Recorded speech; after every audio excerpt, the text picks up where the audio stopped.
Okay, am I already streaming? Just let's get rid of a few of these cords. I have my headphones on because I'm watching myself and I should have like a proper idea of how all of this sounds.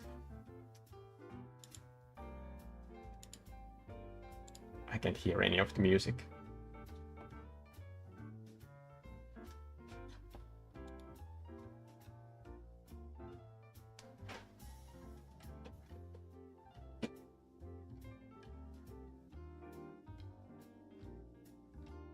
I'm gonna explain what the stream is about in a second. I just wanna listen to the music if I can hear anything.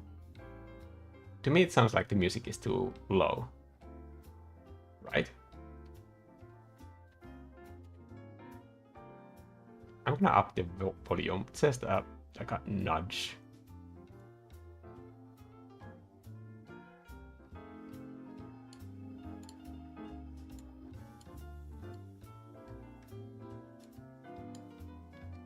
Let me know if you have opposite ideas of the music.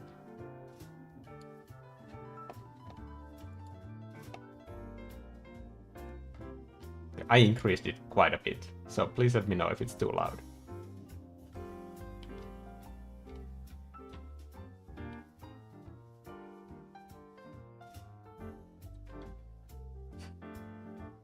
Could Coal Mountains be good for this? Maybe it's not like maybe this could be good for the edges, but maybe perfect consistency would be like an all-around thing. Or grit. Block roll on varnish.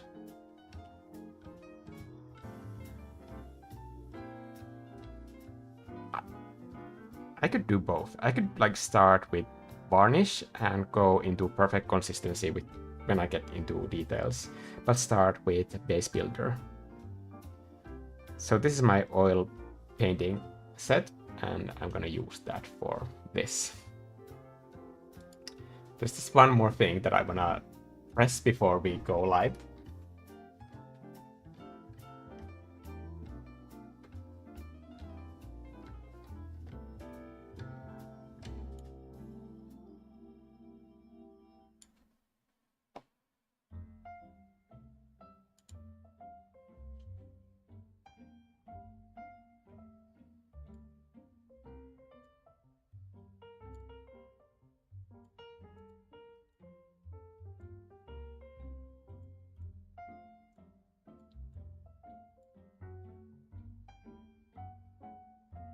Music is super low, in my opinion. Could there be some kind of a volume control here?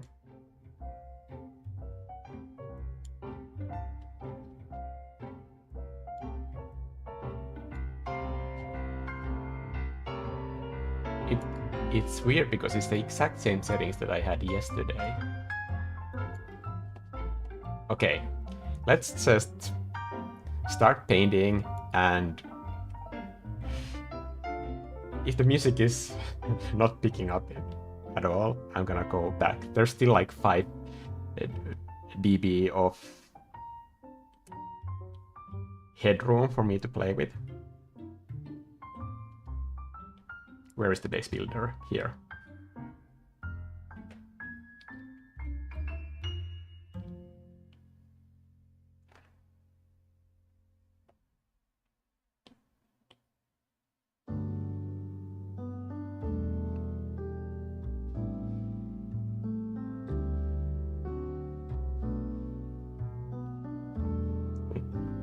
$127 layers is like way more than I need, so I'm gonna put this into 300. Reasonable canvas. This is like at least 4,400. 64 layers, that sounds about right. For a live stream painting, I need probably like more wiggle room.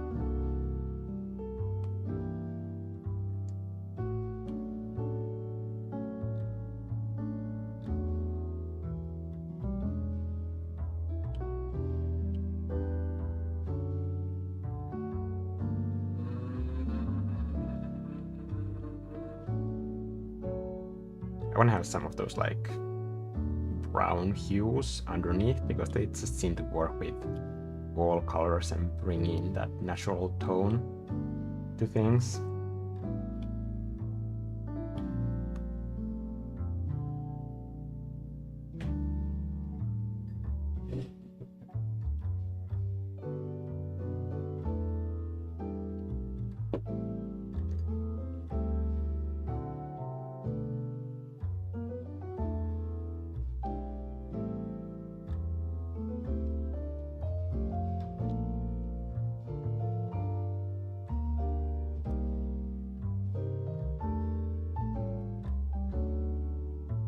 Let's just start splatting around paint.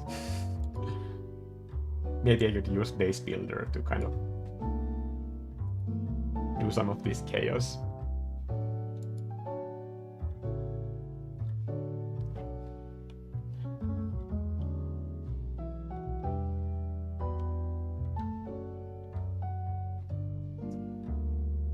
I haven't quite gotten used to everything being so round in Procreate now. It's probably not a big deal, but I don't know. Like, somehow I feel like stuff is being cut off.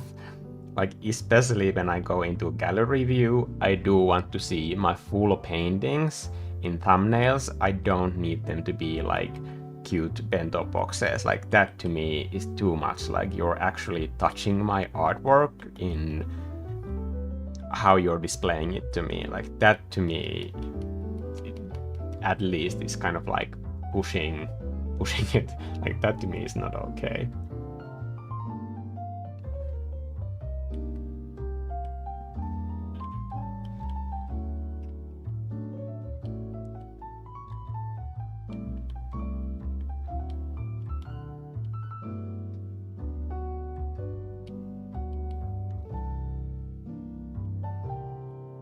I'm trying to feel the direction of the sunlight.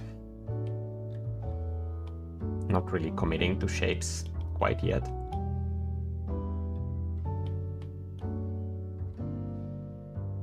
But I know that in these live streams, I'm probably going to be very, very extremely busy. So maybe now I can explain what all of this is about. I've been thinking about doing coffee shops for a while. I have already done a few coffee shop paintings. Obviously, I like coffee shops. Sue me, I'm one of those cozy people. But the reason why I haven't done it, because I thought that like maybe I need to come up with a way to do coffee shop painting so that I can get kind of like everything out of my system all at once, so that people aren't exposed to too much of the same subject. But then I thought, this is like a very, very difficult subject, and there are so many different ways to show it. So why not turn it into kind of like an art growth challenge type of thing? And I thought that I could do easy, medium, and difficult levels of coffee shops. So easy would be kind of like the flat view of the front of a coffee shop. And then when it gets more difficult, that would obviously be like in some kind of an angle, or even interior of a coffee shop. Or interior where you can see outside from a window. And that's a completely different level of difficulty.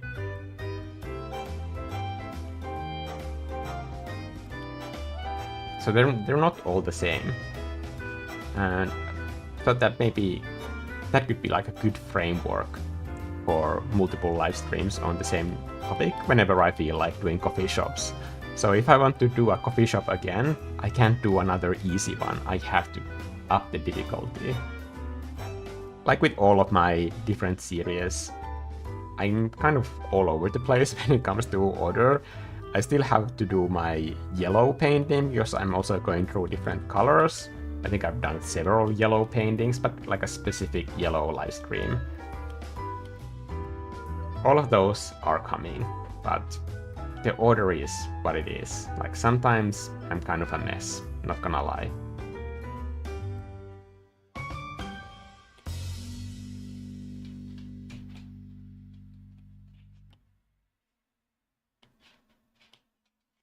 I can sort of see it kind of coming into view somewhat.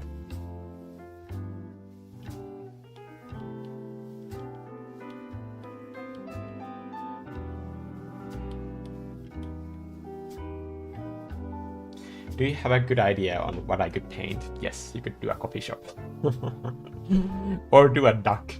Ducks are also a good idea. Or just a coffee mug. In fact, I think in my concept art classes, I've done a coffee mug painting exercise pretty much for most classes, just because it's such a great exercise to get started on painting.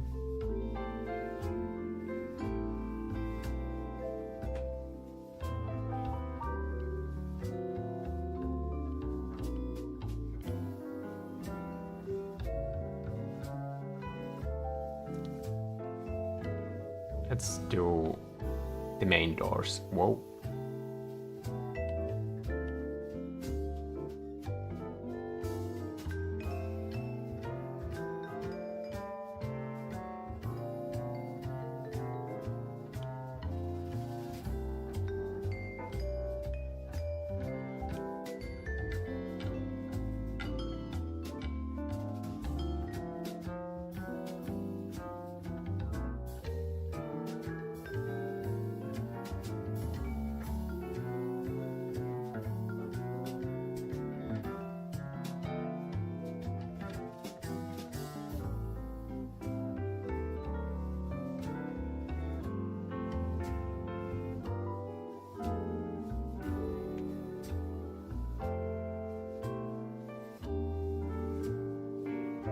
Maybe it needs like a beam in the middle.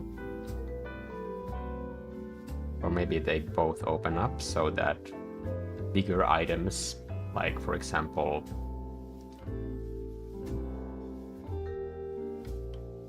stuff to the kitchen, can be carried through this.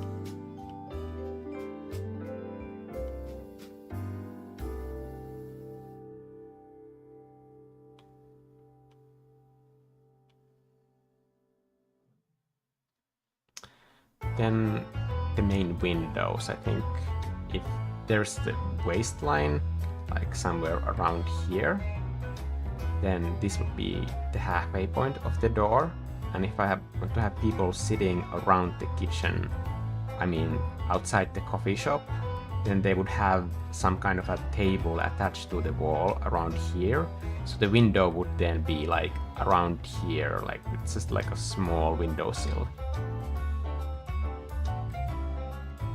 to squeeze in a window here. I think that would make sense. And then there's the top half of the shop, so I think like somewhere around here-ish would be a good place to end the window.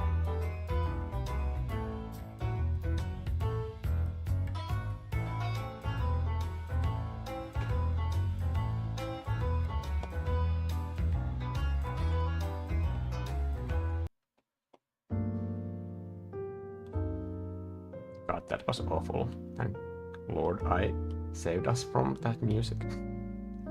Okay.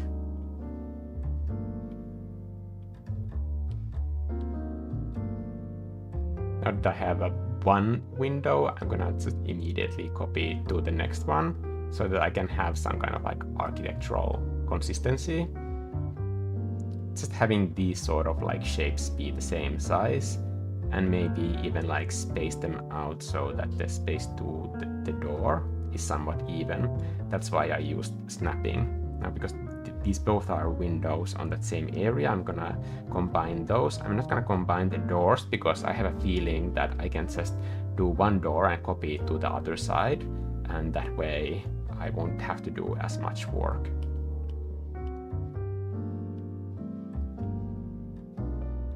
Let's slap in some kind of like base color for that.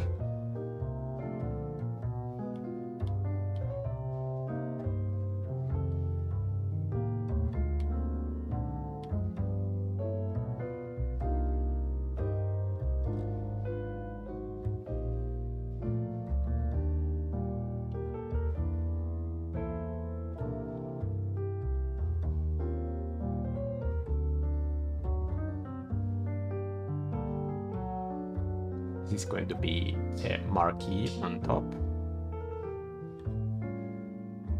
I guess here I do need to think about some kind of perspective, like where does it reach? Maybe I could do that right away.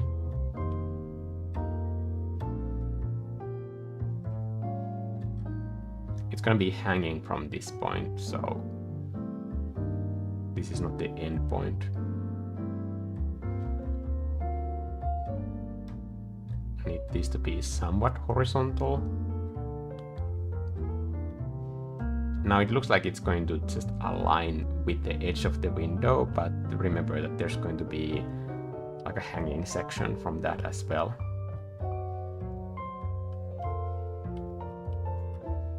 Let's slap in some kind of a signifier color for that.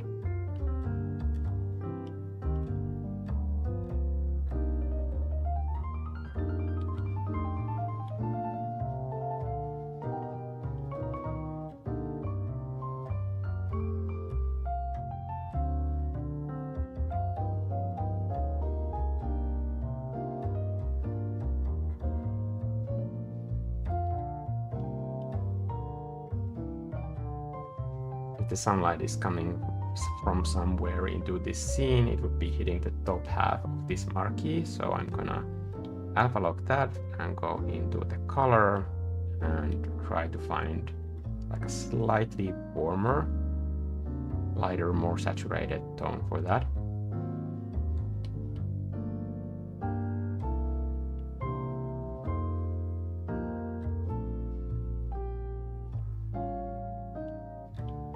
I don't know, I need to break it up with some kind of shadows, otherwise it's gonna look super flat.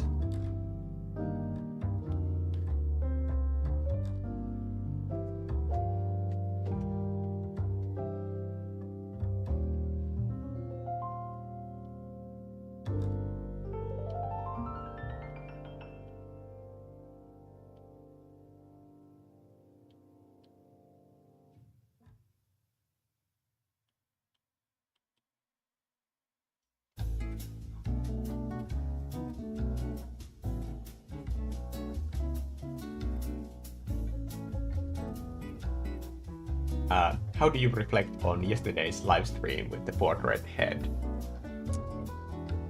I'm pretty happy that I did it, honestly. I was thinking of like preserving it until the end, until this playback is finished, but just for spoilers, like this is how that painting ended up looking. I did some fixes this morning. Mostly like the shoulders just got bigger and bigger, and I didn't really like add that much detail. I actually like spent most of the time this morning like painting away some of the blends and just like organizing my paint strokes into like bigger chunks, and honestly that seemed to help. It looks like way more sculptural close up than like when zoomed out in low resolution, but I'm like pretty happy with that. And I think I got into like way too small brush strokes and details in the live stream, so maybe I should have quit the live stream earlier, because there's no point in that live stream where I would have been able to see the mistakes that I fixed this morning, just because like I needed to sleep on it, I needed to be away from that painting, and then realize the fixes that I needed to do to, for example, the eye position. Like there's nothing that I could have done that I would have seen that movement that needed to be made. Like some people are able to like pinpoint those things, but like I absolutely am not. I need to just take a break.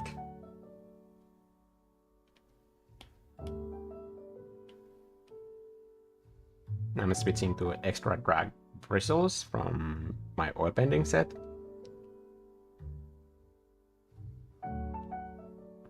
Are these like still quite light?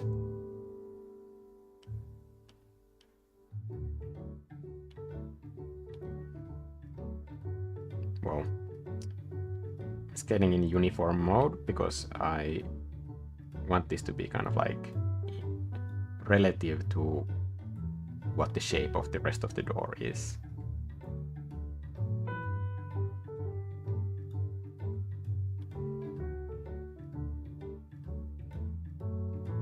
I think that's fine.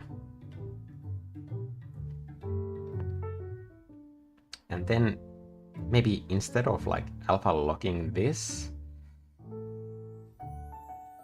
I could start thinking about these shapes as like physical space. So I'm gonna use this as a selection and cut a hole into this door. It's gonna be harder to plan this way, but in the end it's gonna allow me to have less layers and easier file management when I get to that point.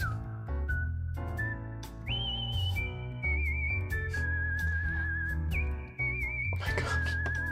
Do I need to change the music? Whistling is definitely like that's a notch too cheery for this. Come on now.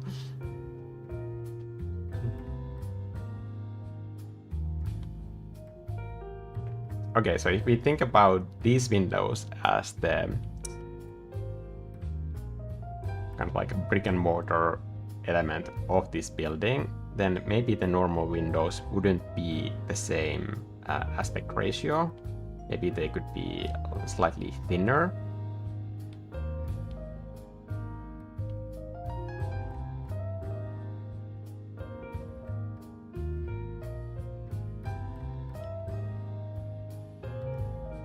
Maybe like somewhere around here.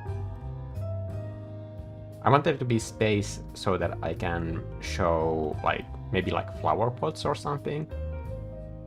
That could be like one vehicle that I could bring shadows onto that marquee. And since I have like two elements, like they are a huge composition challenge, especially in this kind of like flat view. Because that just means that I really need to work towards giving the painting the variety that it needs. I think these are still too small. I'm gonna bring them slightly closer together as well.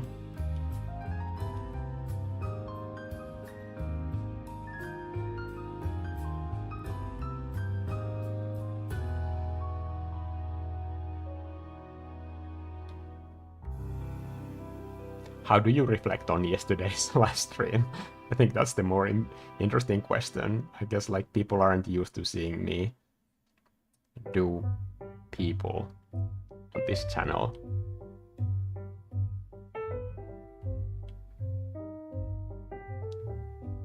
I guess with live streams, I don't worry that much about what people think in general. I'm trying not to like be hysterical about that stuff.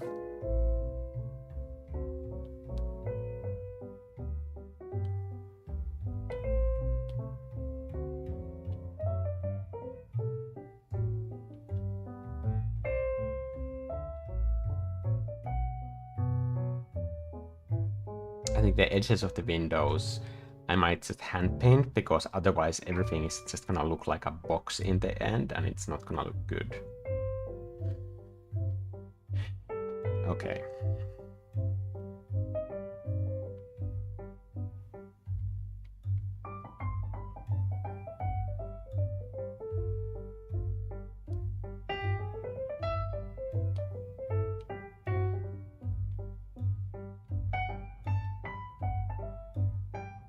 I'm turning this into a wall and lifting it above here, and then the base is just going to be a dark void, all of it.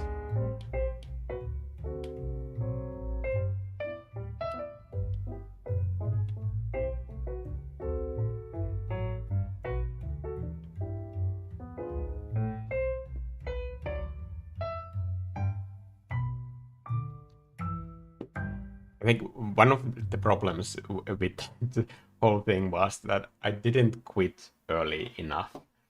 Because then I had all these like shoulders and like anatomy to think about, and it all started with that planes of the head and turning Lumi's head into a human-looking figure. But then I think I just didn't stop when I reached the human phase, and then I kept going, and then there's more and more demand for that detail level to like just have like likeness of somebody, and I didn't have like a person in mind.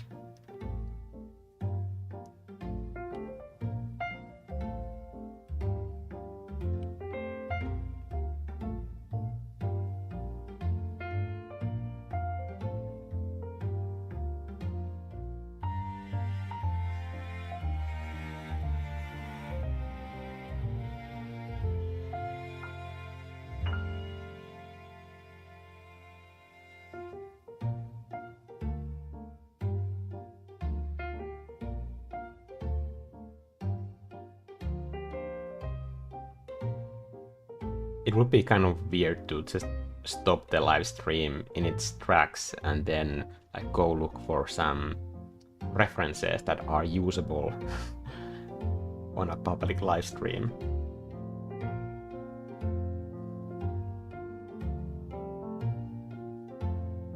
Is that window too close to the wall? Maybe I should take it in a little bit more.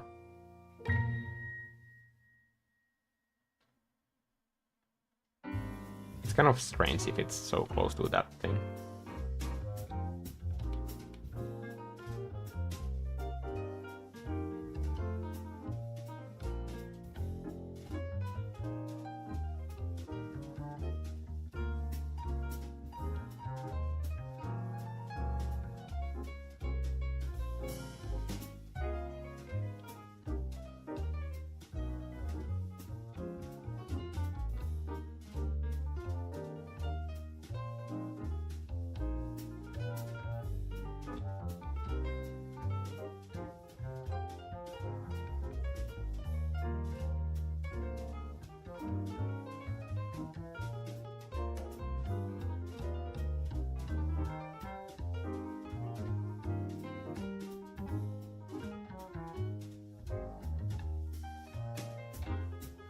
All artists have a certain level of chaoticness in them.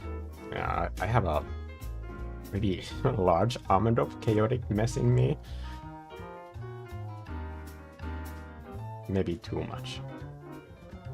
Way too much.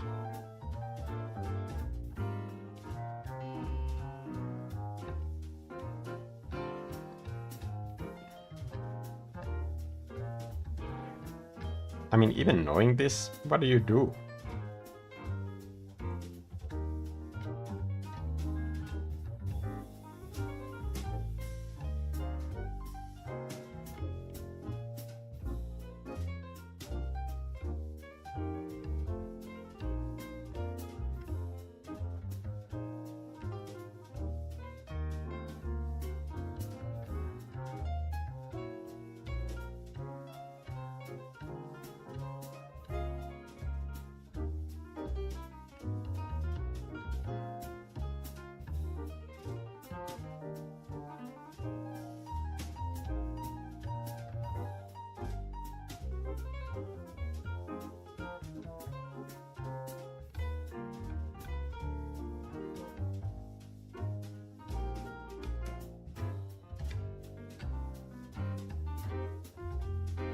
Is this bench too low? Somewhere to sit on this.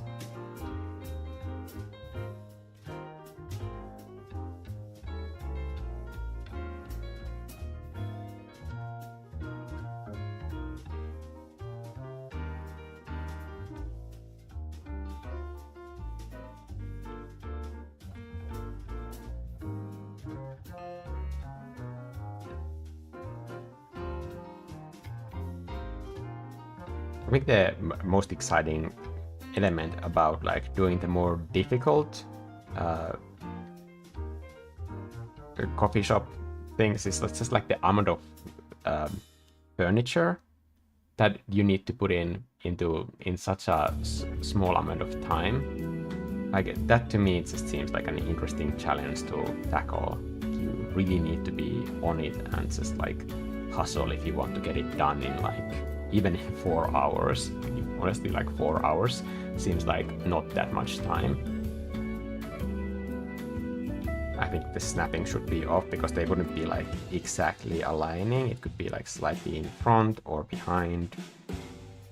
So I'm just gonna like add like one more chair on this side. Maybe on the right side I could have some kind of sign for the coffee shop. There's not enough space above this door to act as a sign.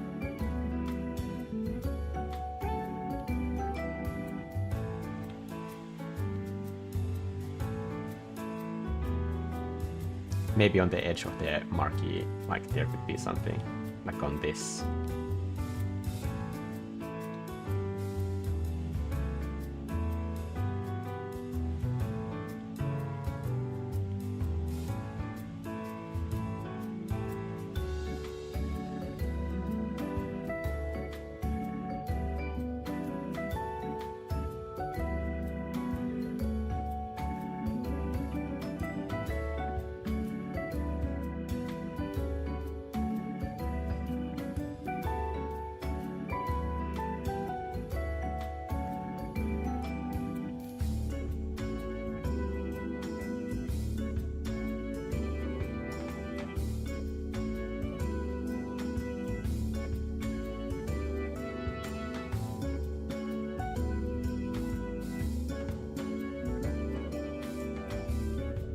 I'm gonna like have a proper sign later, don't worry.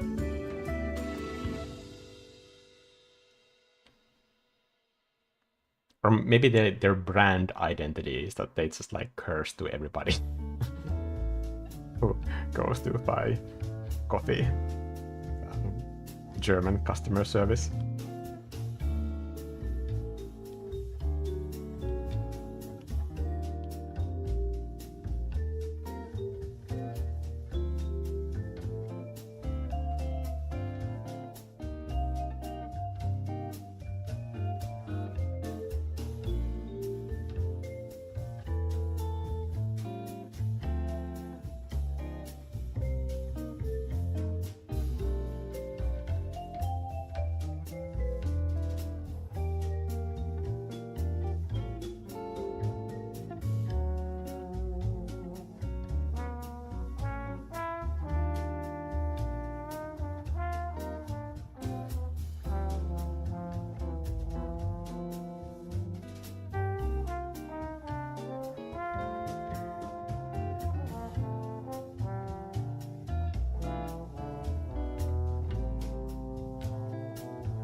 Oh, am I going to do some kind of street here?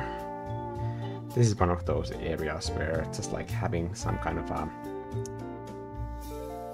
damn texture brush would be so helpful.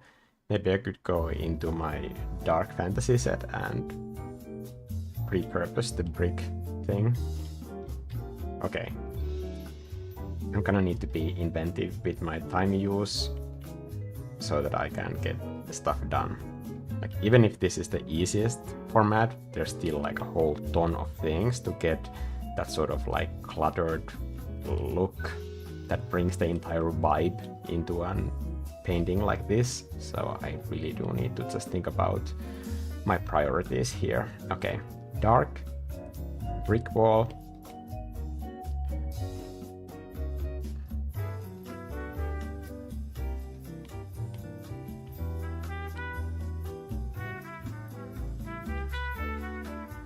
Okay, and then I'm just going to stretch the living crap out of this.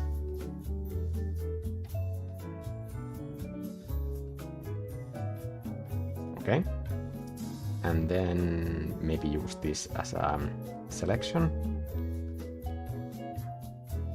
Clear it from this.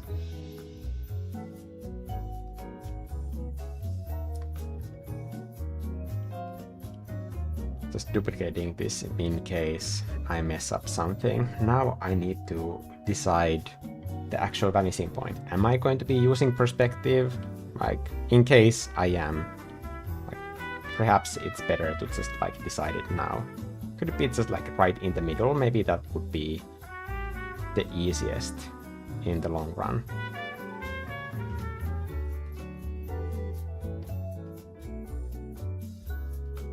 A little bit lower.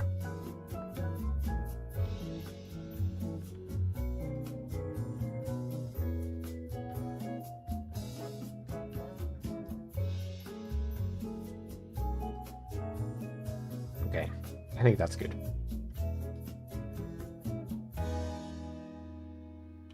I don't need to actually see it. Or maybe for this part, I do.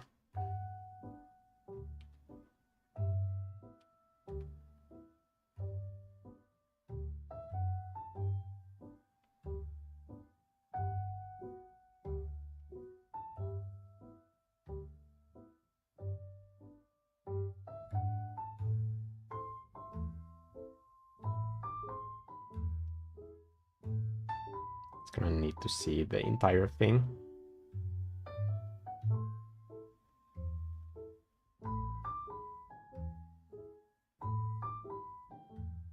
I think right where the door ends.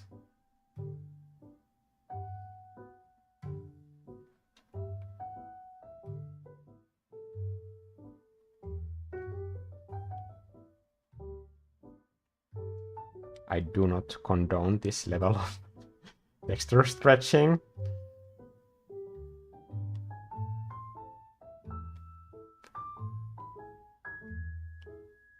But let's just not tell anybody.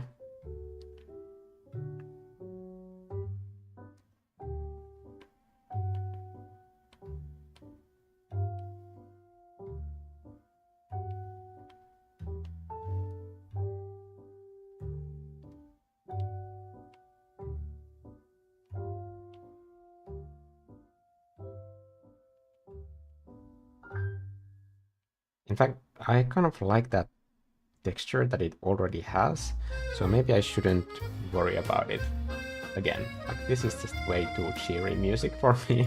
Maybe I need to go into my damn playlists, because I can't be dealing with this whole thing.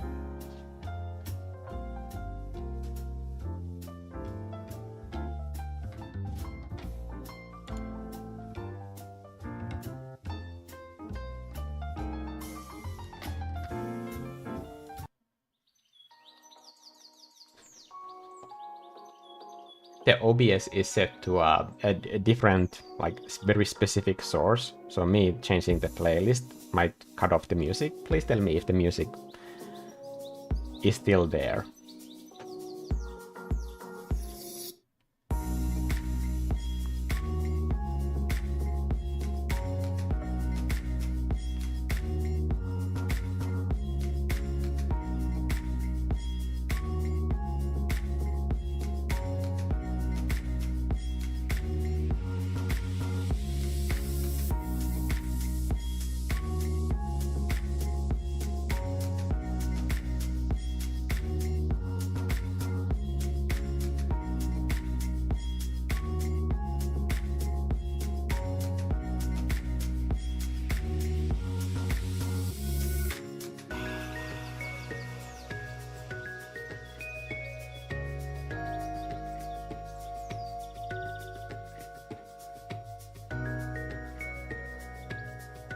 I don't trust myself with the windows, so I'm just gonna have a backup for myself.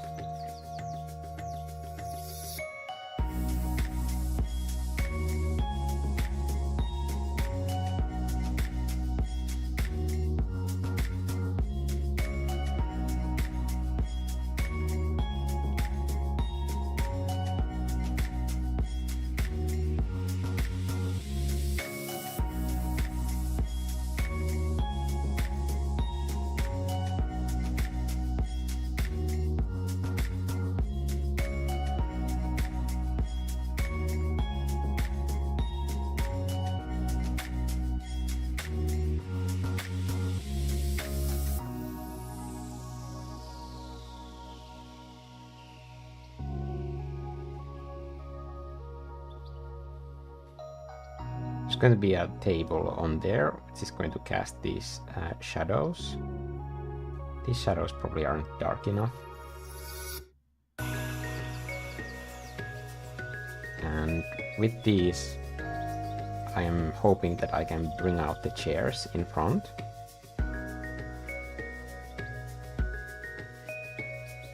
The right side is going to have like a smaller nook for one single customer, and the left side is just going to be a slightly wider area for two people.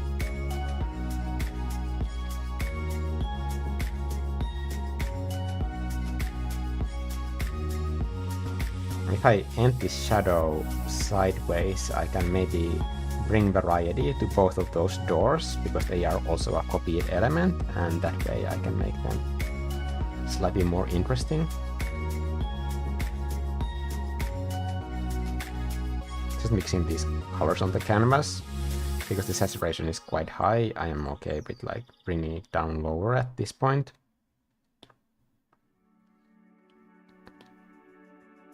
How am I doing on time? Absolutely no idea. Can't I see like a timer anymore? Is that not a thing?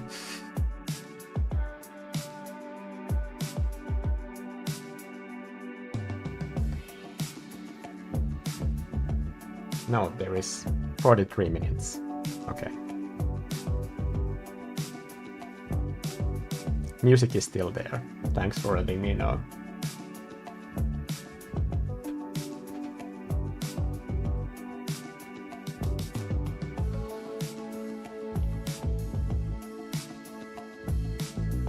Chiri Chinchilla is saying that they like the portrait, and it's interesting to see what my approach is. I think my approach is going to just like change depending on like what I'm practicing at the moment.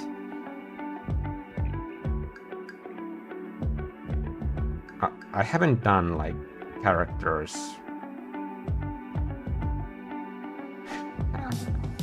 that aren't for games in ages, like just for myself. So I might also want to do like just some character design stuff, just for fun.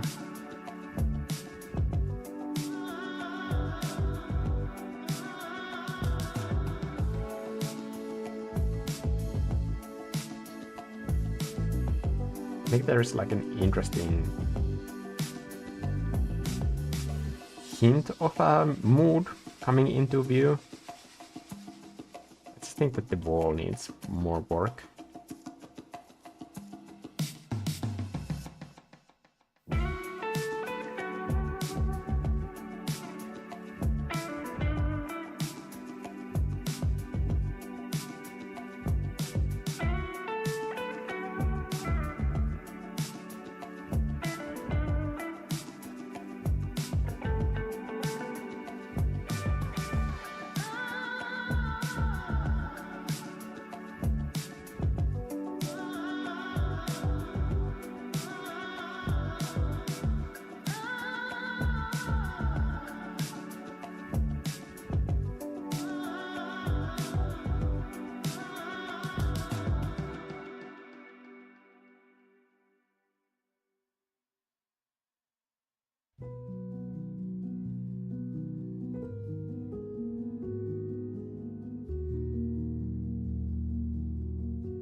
just trying to look at the overall scene and what the balance is. Like, these are definitely too close to the chairs, but there's also kind of like architectural necessities like that force the layout to be what it is. So these might be the same kind of like coffee shop bar stools that are inside. I'm gonna put the snapping on so that I can keep these like on the same horizontal line.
So the light is coming from here. Shadow probably wouldn't be this long, but it would just be such a good idea for visual variety. So I'm just gonna probably bend those rules a little bit. Sometimes I do that.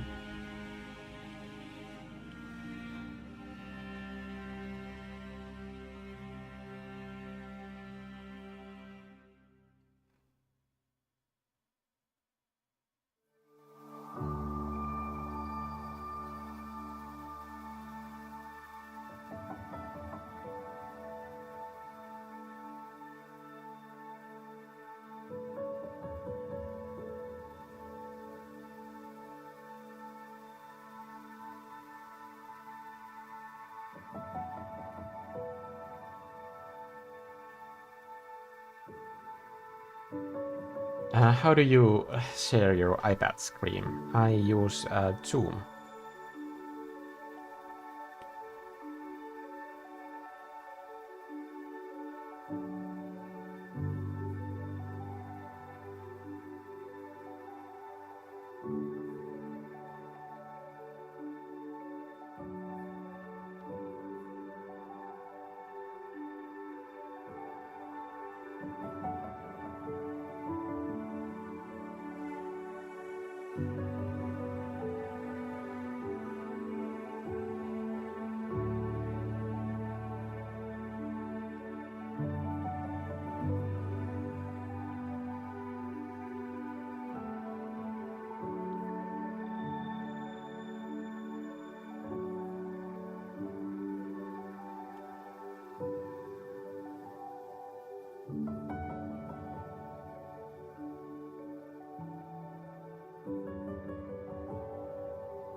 With these sort of like bluish grays, all you really need to do is just go lower in saturation and it will start looking like a warm color if you have warm lighting.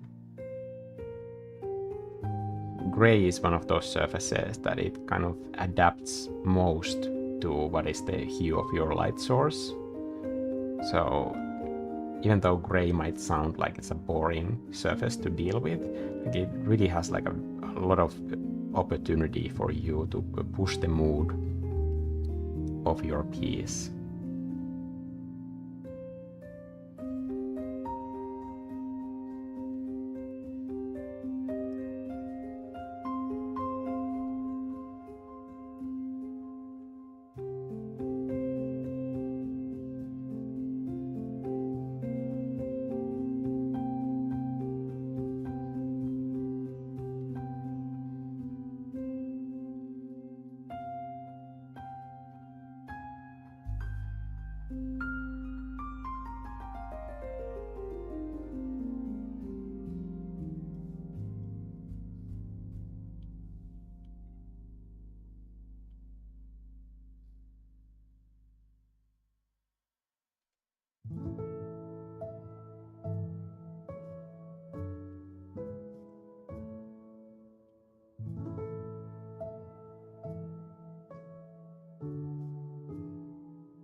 I'm gonna quickly block in some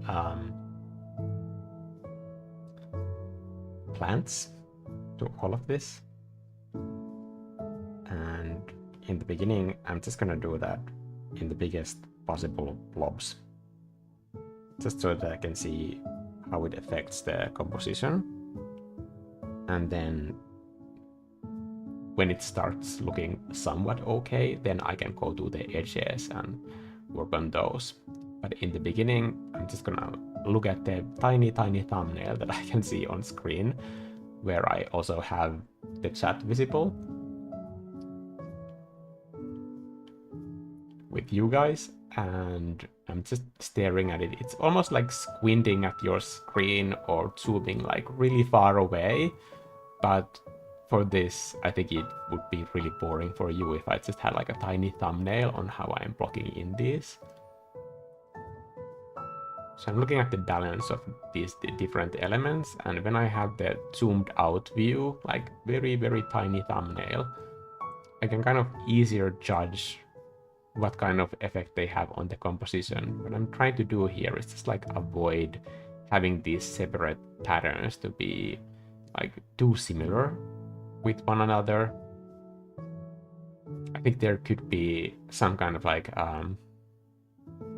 water drainage area where there are separate like vines, or some kind of growth here that has gone to the other side.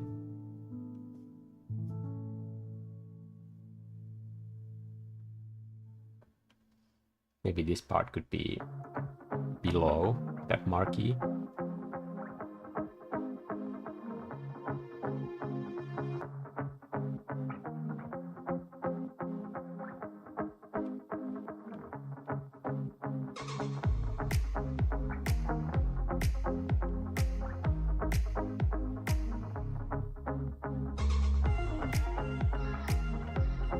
Now that I'm doing some kind of like a shrub, probably something that is in a flower pot near the edge of this painting, I want to make sure that the peak of that shape is not happening at the edge, so that it's before or after, but not at the edge. That sounds silly, but it's very important for composition.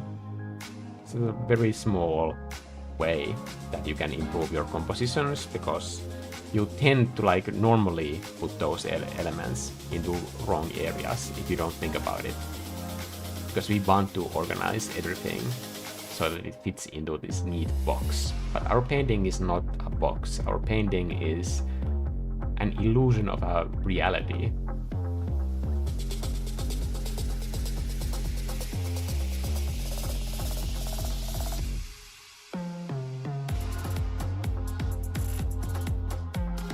Hello, Munchi. Makes. Been answering some fun comments. Somebody on my Instagram said that like, hey, come and see my stuff. I do similar art. I make similar artworks. And I replied that like, all of your gallery pictures are AI images. Like, you don't make anything. You and I, we are not the same.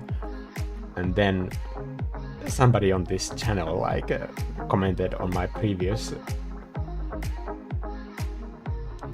video on color blending that like, why do you sound so zesty? It's like, and I just replied that I was born this way.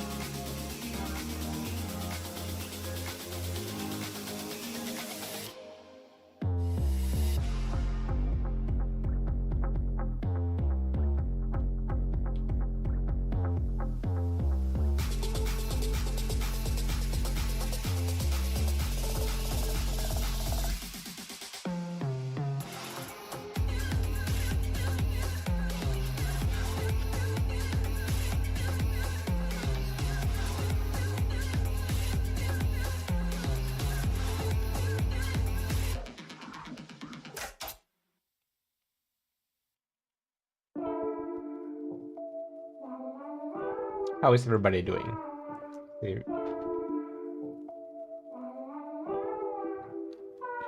I don't recommend maybe like doing a full coffee shop in this time frame, because this is a lot. But I'm gonna try to get stuff done. I'm like, when I get like main lights and the huge blocks of shadows, that shadow block that is coming from the marquee and those shadows that are coming from these tables, it's those small but defining elements that to me always just kind of bring a lot of faith into what I'm doing. Because if I feel like the painting is all over the place, but if I can start sensing that there's a mood forming in there, then like it's much easier to work on the technical stuff to make the rest of it work. But if your painting doesn't have mood, then like what's the point of any of the tweaks that you are doing to it then?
I'm gonna have it like slightly bent, like it's a drainage pipe that is like badly installed here.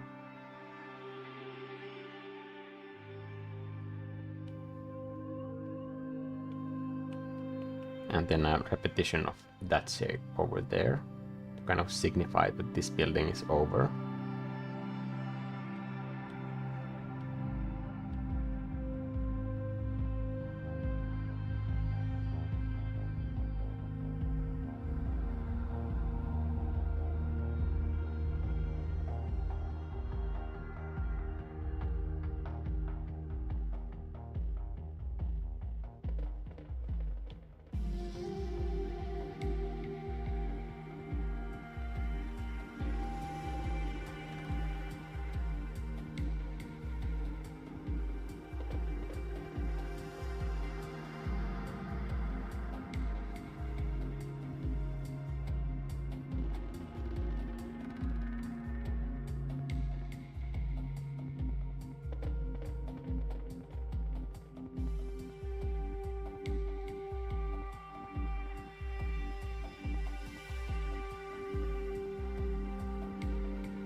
Painting, so mainly listening. Yes, I understand that. I used to do that a lot And I actually still do.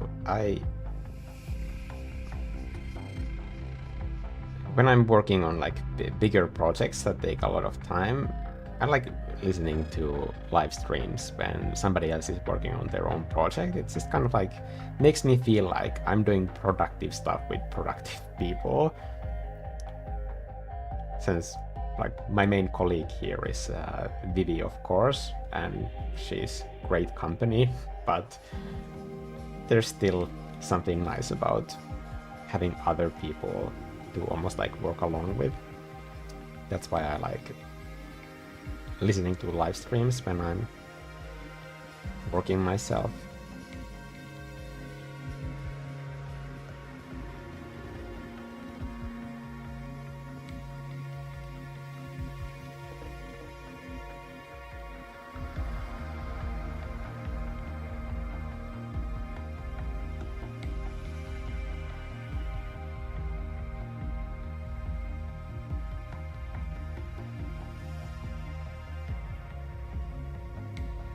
I don't want them to like match horizontally like perfectly, it's just like slightly different. Because when you be installing a lamp to the ceiling, there's all this cord that you need to put in there, and all of those things like just slightly affect where it actually goes.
All of these could easily be selections, but I think it just ends up looking too robotic somehow.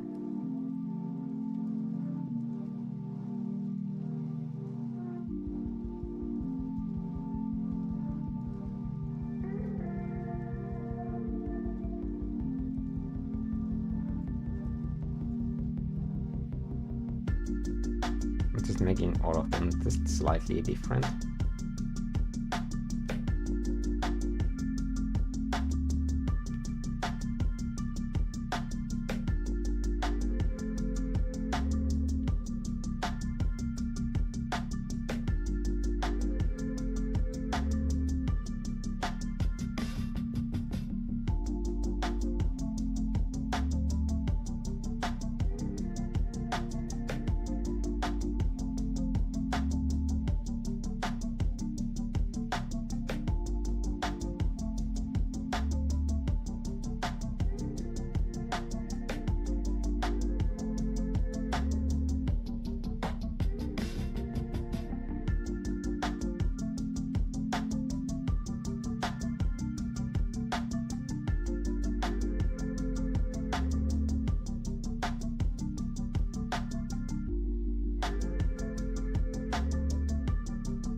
They're slightly bigger than they're gonna be in the end, but right now the size can just help me with getting things done. I have just a little bit more space to work with.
Okay, that's plenty.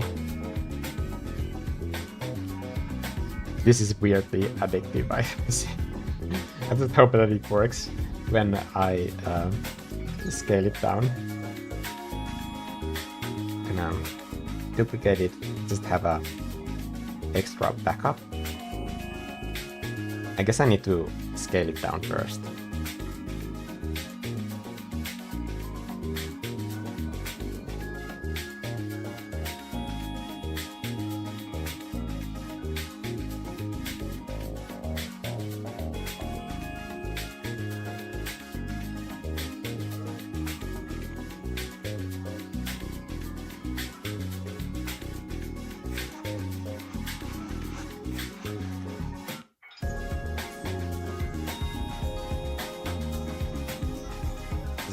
Some of the jars to be cut off by the edge to make it seem like it's part of that window scene, the inside.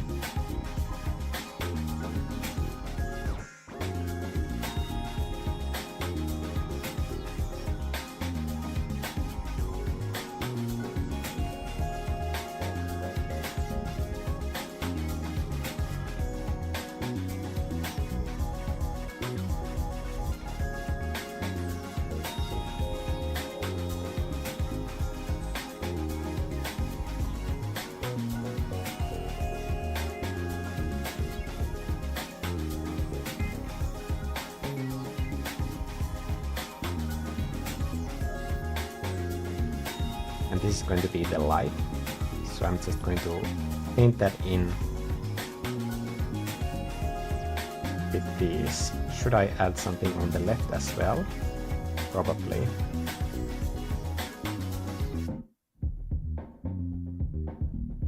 Okay. Now I really need to think. So for this, I would like to have the snapping on because the shelf would be on the exact same height. I'm gonna stop it in a different section, and I also wanna flip it. There are some letters in there, by the way. That's not good. I could shuffle some shelves around.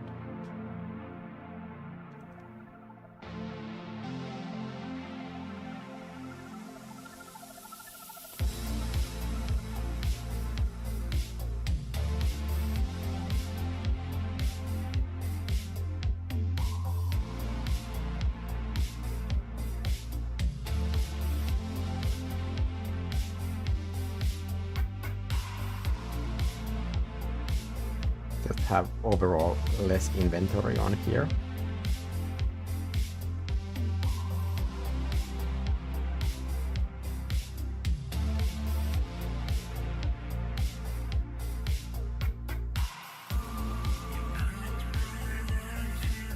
If I want to be hysterical about it, I can go there later. Okay, so maybe I should do those shadows separately now that I know that they both match. So for this, I'm gonna go back into curves. Get it quite dark, low contrast.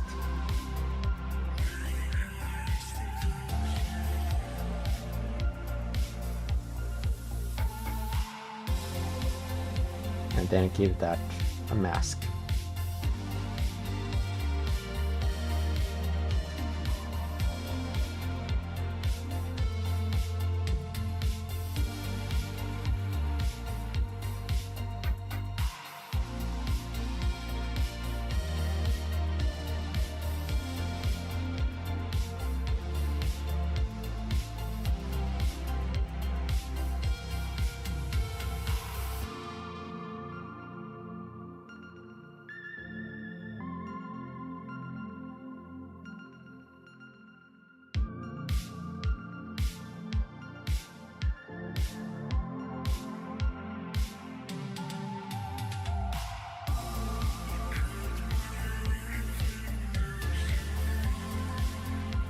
If you're looking for an interesting idea to paint, I highly recommend doing a shelf with full of small jars and knickknacks like this.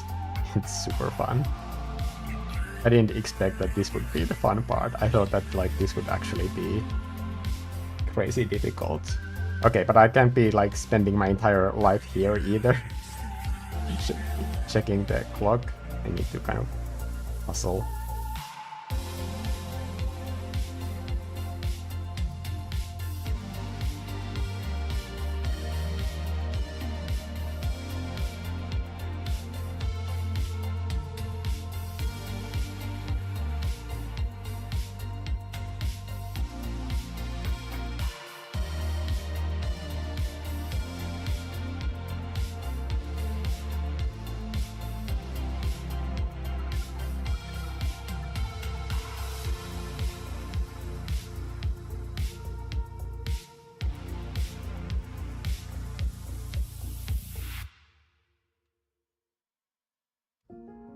That's super cool. I'm so excited about those.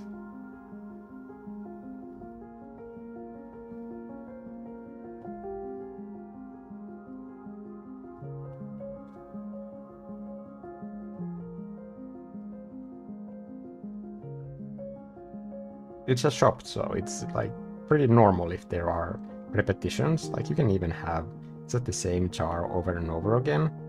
If that's the thing that they are doing, or their branding that is the same in all of the different packaging. This is just like a smaller, non-chain coffee shop, so they're kind of all over the place.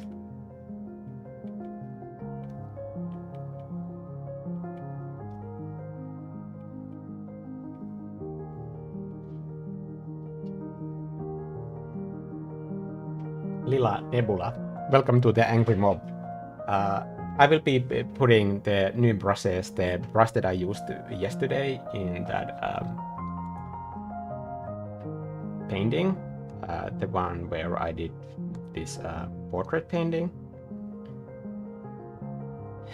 Those new brushes will be in the membership. I'm gonna remove this layer now that the whole thing has finished.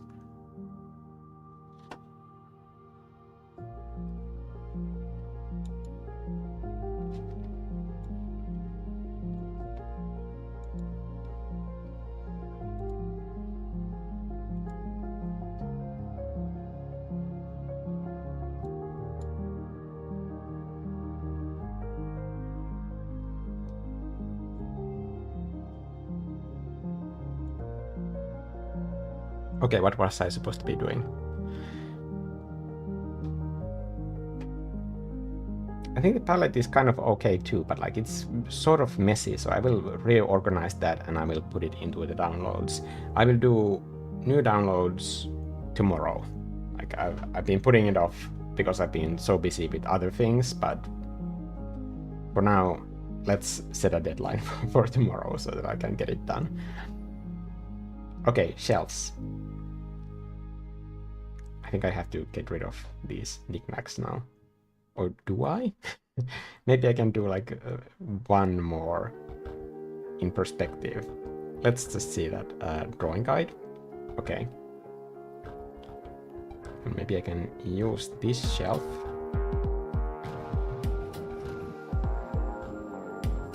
to describe a wall within, like inside this coffee shop, around the same height here. And then I'm gonna set the edges on these vanishing point rails. Align it with the edge of this window so that it's vertically aligned. And then just do something like this. I can't stretch it too much.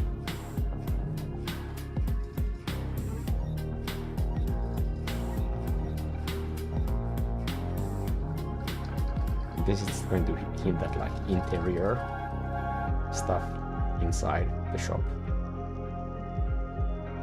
Just to give it a little bit of like color noise there. Okay, shelves.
Even though it's a store window, it still needs some indents.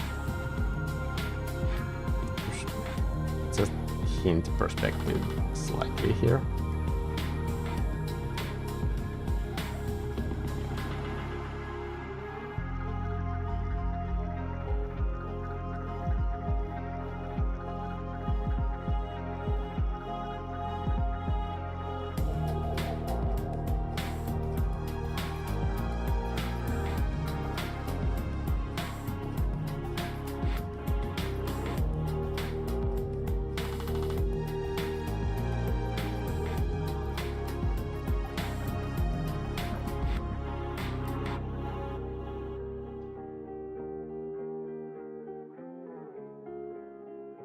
And this should be usable on the right if I align it correctly.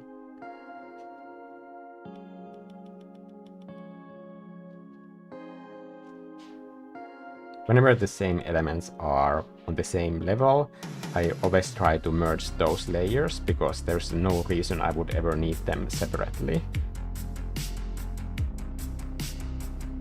Can I actually use this for these windows? Is that too cheap? There's no such thing.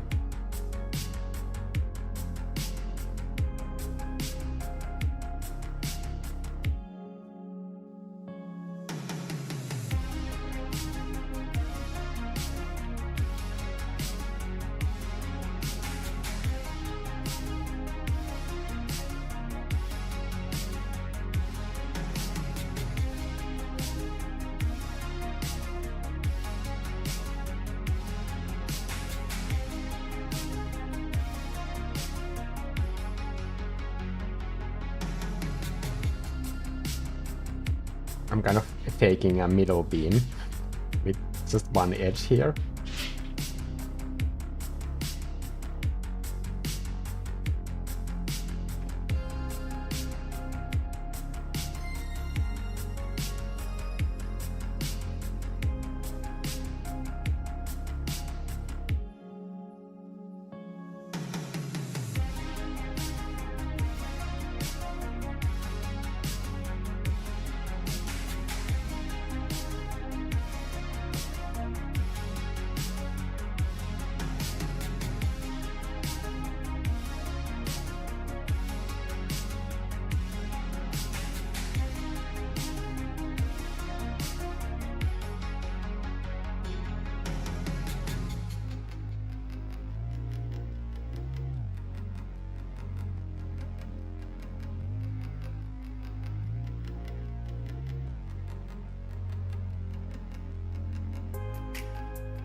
Before I get into anything like more fun, like I should probably solve the chairs because that is the scariest aspect in all of this. So probably I'm so tempted to do other things, but like honestly, the chairs are really why I'm like doing any of this. So for that, I'm just gonna put the drawing guide on so that I can see the perspective on the floor. It doesn't seem to be aligning at all with this tile that I made for it. Should I do the entire tile from scratch?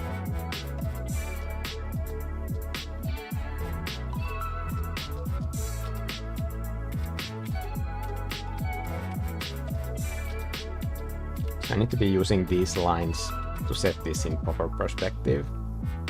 I'm gonna put the magnetics and snapping off and then just redo the entire thing.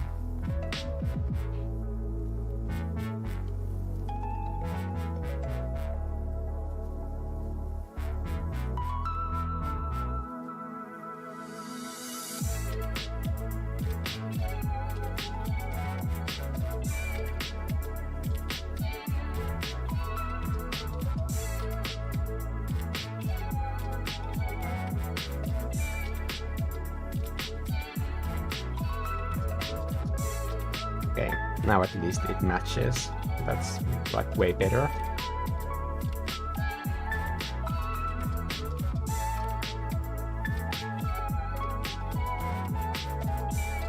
Small difference, but helps with the construction a lot.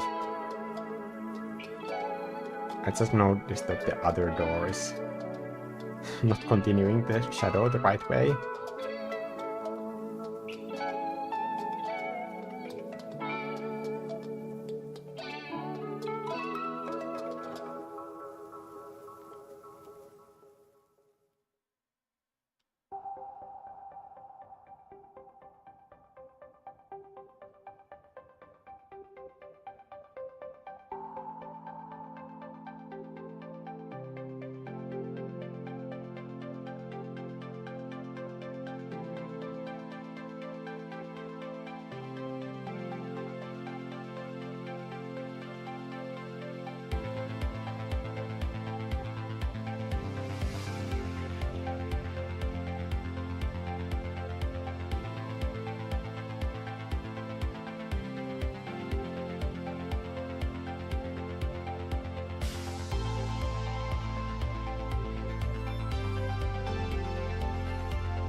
Okay, if the tops of these chairs are meeting the ground, where are they meeting the ground?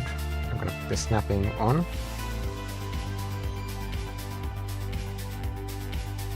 Here. So the legs are hitting like these areas. So there's still enough space for the chair to be there and for people to sit.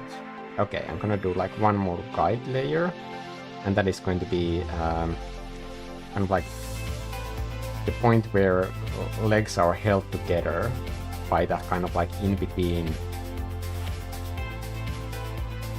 legs of a chair thing.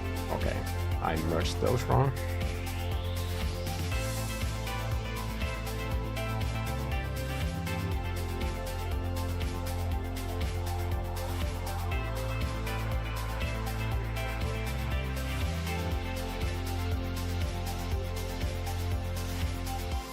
I'm gonna need to just try it and see how it goes. If it sucks, I can paint it again.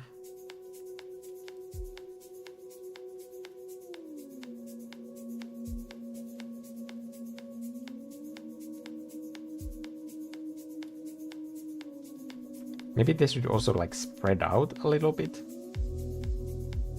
So maybe that is not enough. So I'm gonna go back into my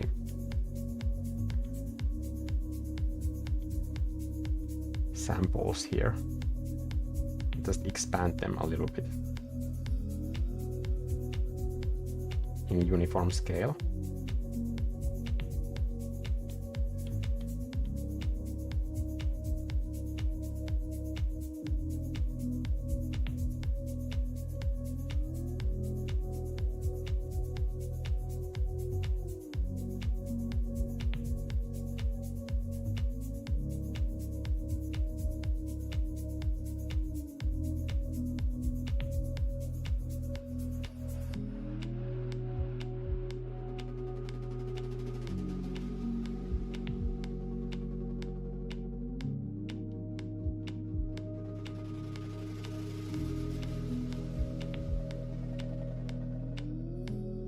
That's one.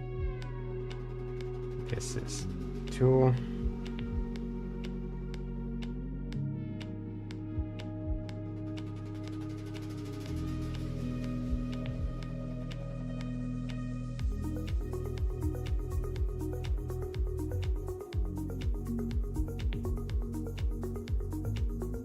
And then it would be aligning with that same vanishing point. So that I would be poking through here.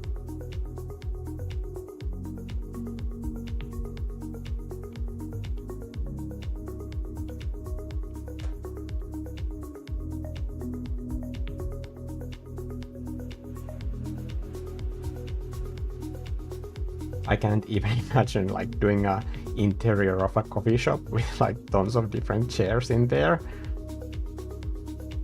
I wonder if I can get away with like copying this. I might not be able to. It's gonna flip it horizontally and just like see if this other chair would be relatively close.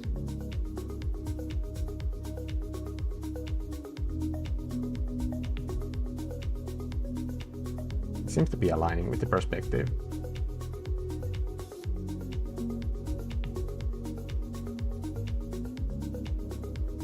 Okay, I'm gonna keep it there. And then do this so that the legs of this chair start from different positions, because they would be slightly rotated. Like there would be like absolutely no incentive for these customers to leave the chairs in even positions.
I shouldn't have deleted those markers because I could have used them for the ovals.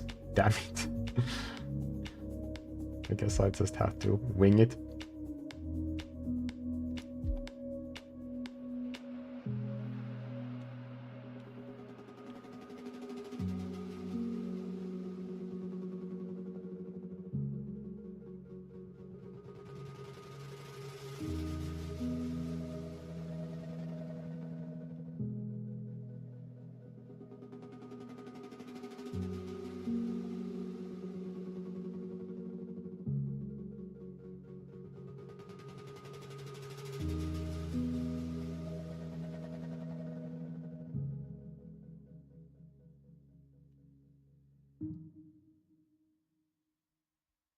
So guessing the horizontal is like completely random.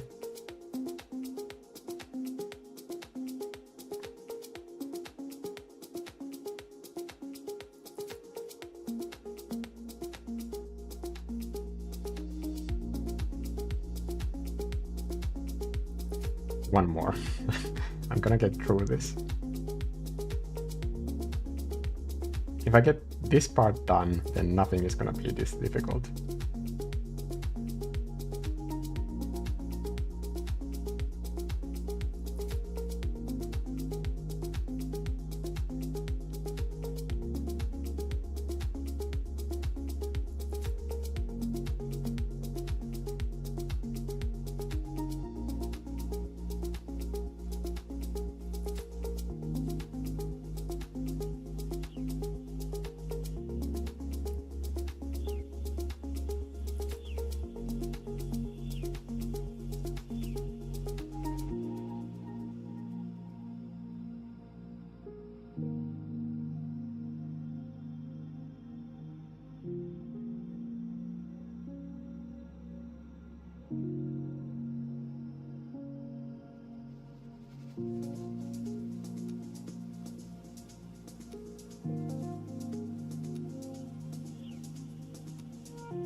I don't like immediately hate it, but I think also that the flatness of these, it seems like they are too, we can see the tops of these chairs a little bit too much considering the vanishing points. So I'm gonna squish all of them at once.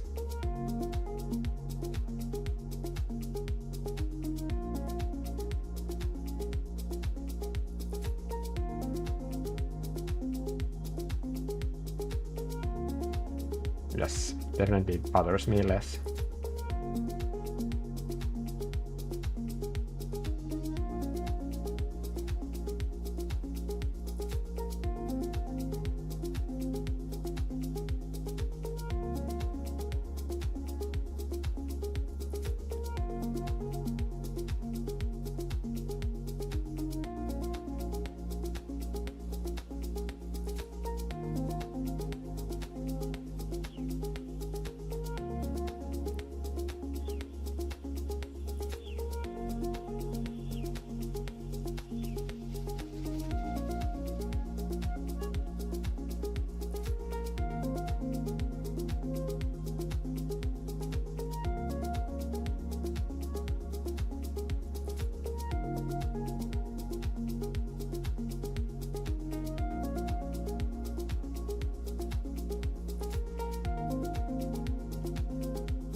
This is such an obstacle course, honestly.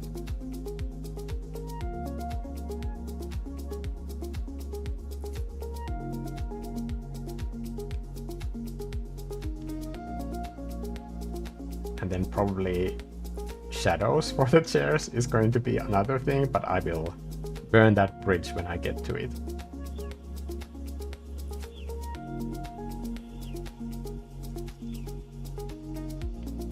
Where did I put my new cobbles? Here?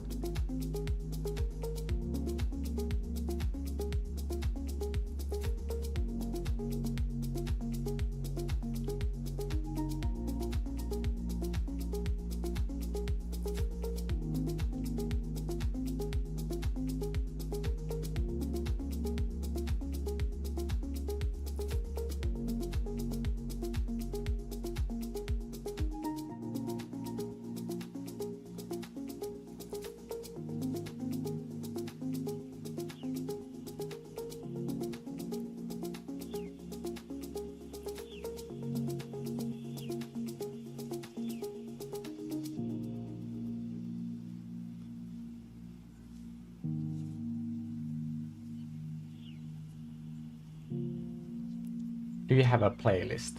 Yes. I changed the music from random radio to a playlist because jazz was fine, but then there was just like too much cheery music.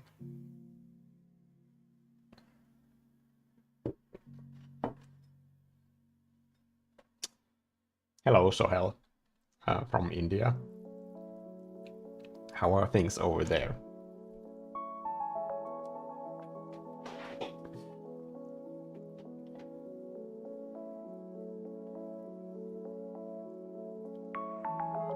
Gonna slap in some like general shadows first.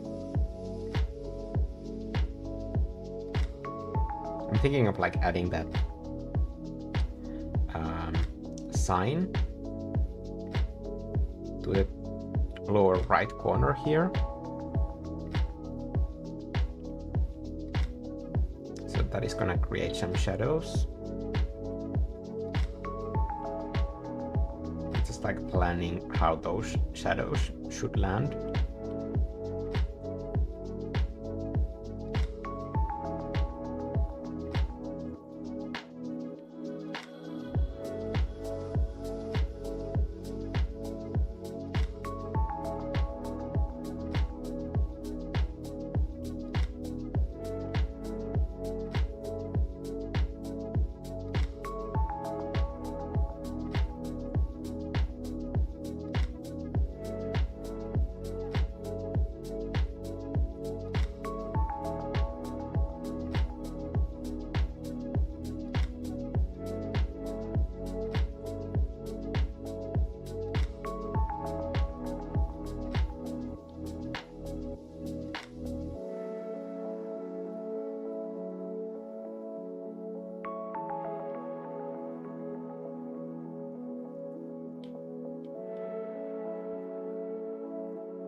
it's time to break up these blocky shapes here.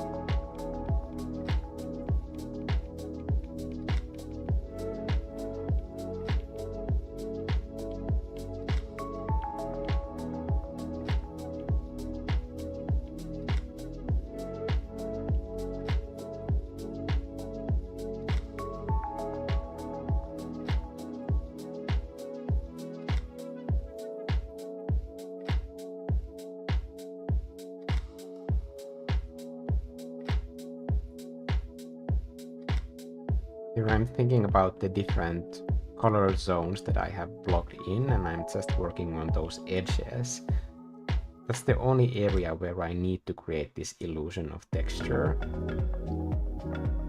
Otherwise, I will be just spending time on elements that like don't read at all. Anybody who sees this painting.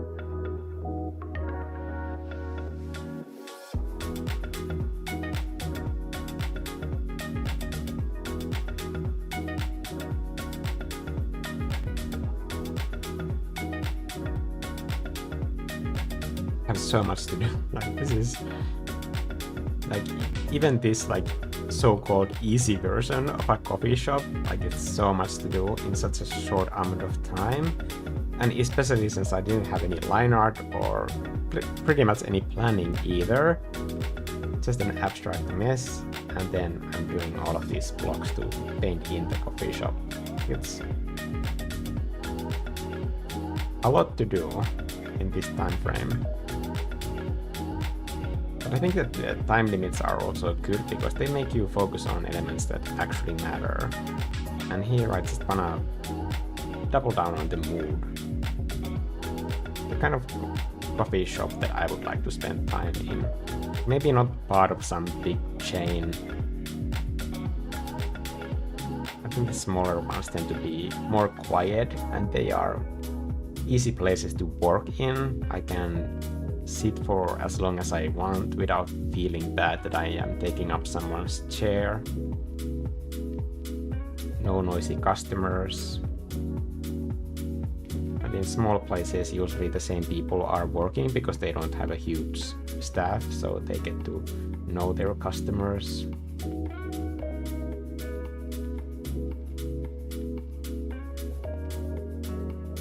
No, angry cafe kind of stuff.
I'm just carving the three-dimensionality of the marquee with the shapes of this foliage mass. It kind of looks like they are kind of supporting and hugging each other a little bit more. Now that I have some kind of idea where both of those elements are placed, maybe I can do a shadow.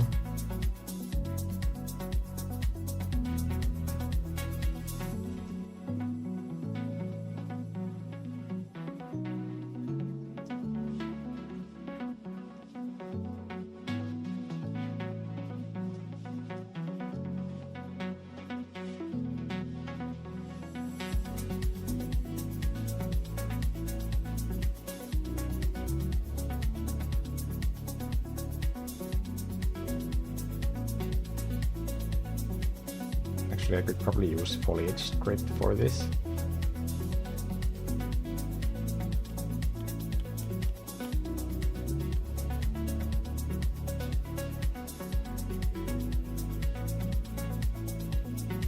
And then just manage the chaos with a easier brush.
I think the cool thing about these sort of projects, like especially when everything is like so sectioned off in their own neat tiny little boxes, is that it's very satisfying to work on one area and then just get it finished.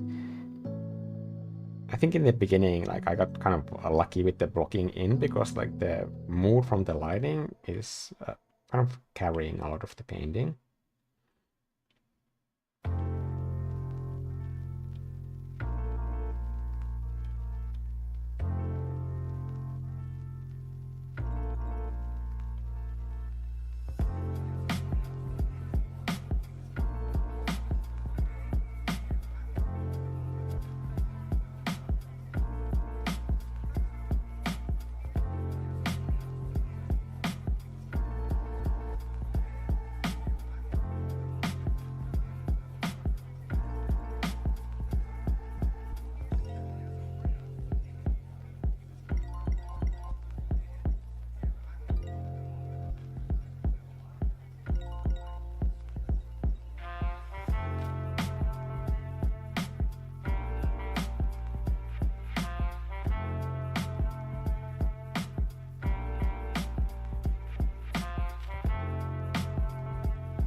Maybe there could be some kind of like implied shade for these windows that is bringing in more shadows. I think that could add more diagonals, and then I could play with shadows on those curtains.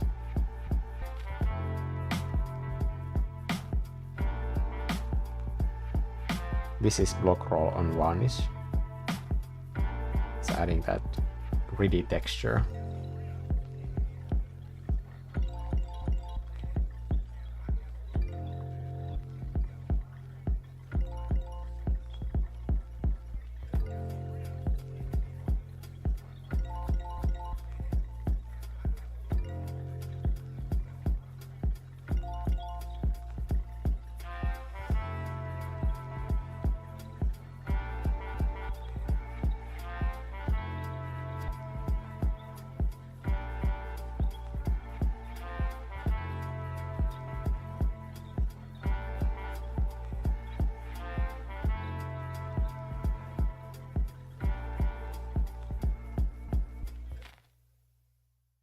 Where is the shadow coming from, though? That's the real question. Like here would have a shadow, but maybe a marquee that would come like all the way down here.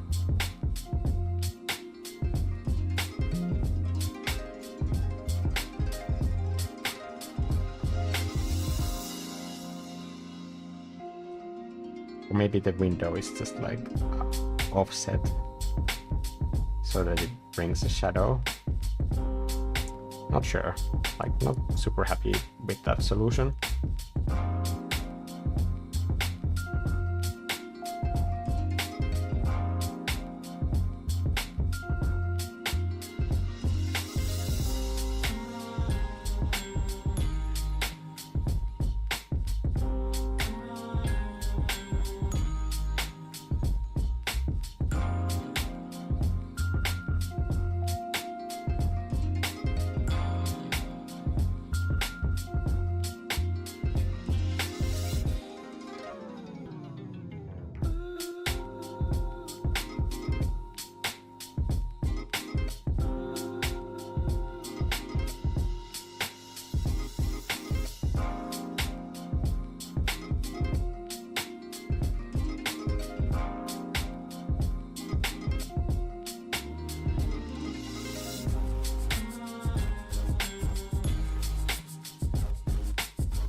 I'm gonna repurpose this into a lantern.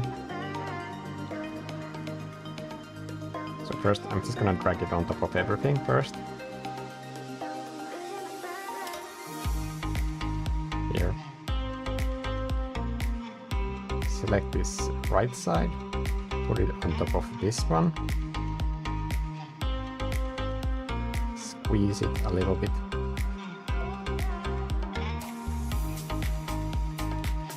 Duplicate it and then turn it into the top of the lantern.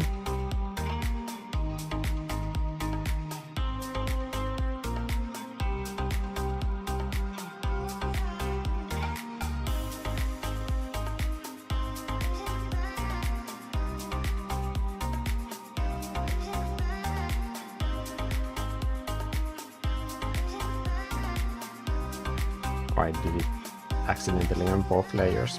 That's fine. I can just repurpose this again.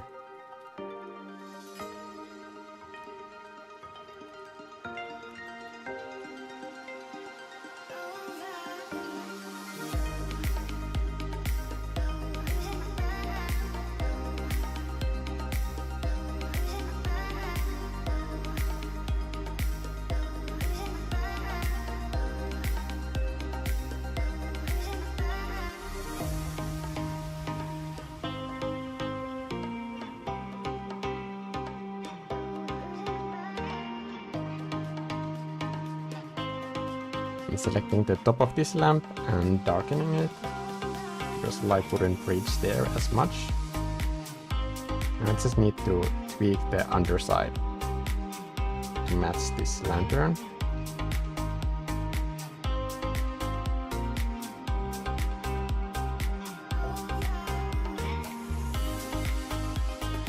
I hope somebody's watching this and kind of like watching their pearl necklace. It's like, oh my god.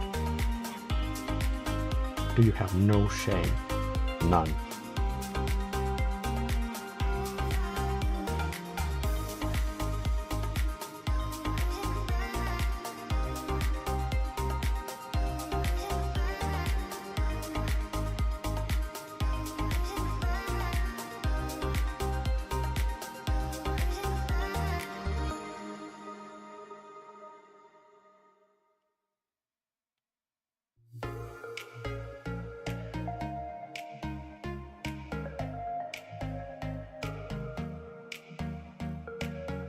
Okay, now we have a lantern.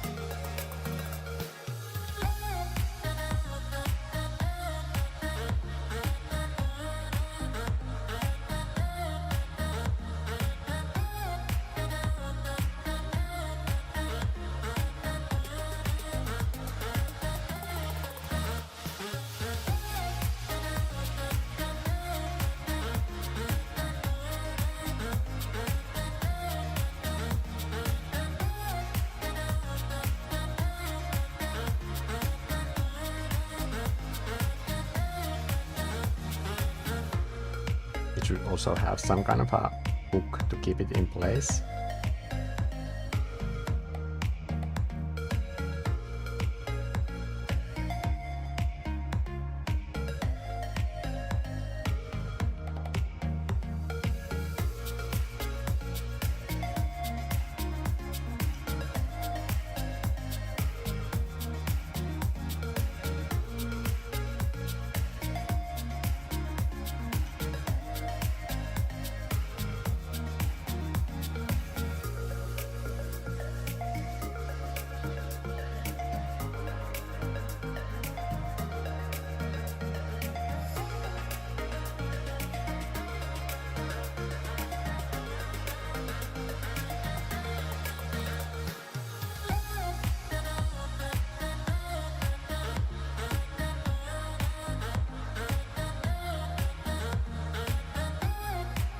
Maybe somewhere in the shadow it would have more of an impact.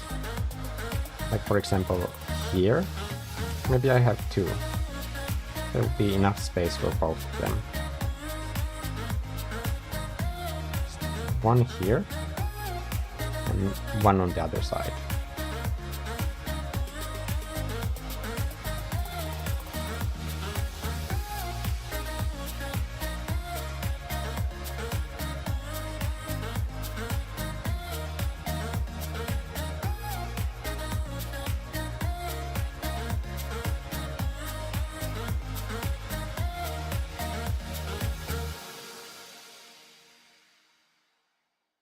Again, I don't want them to be exactly on the same spot because somebody would have installed these here.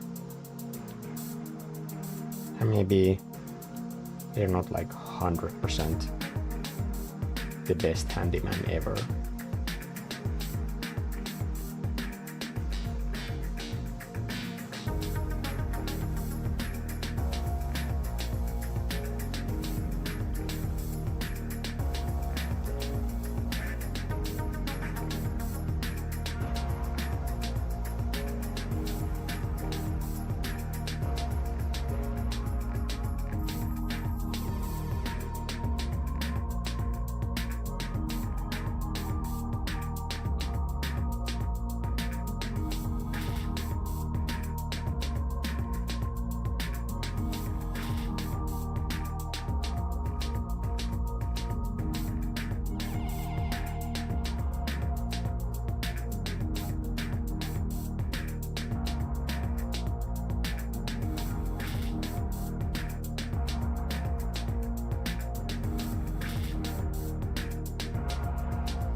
yeah, I need to eat, drink some coffee to get in the mood. It's very important for this.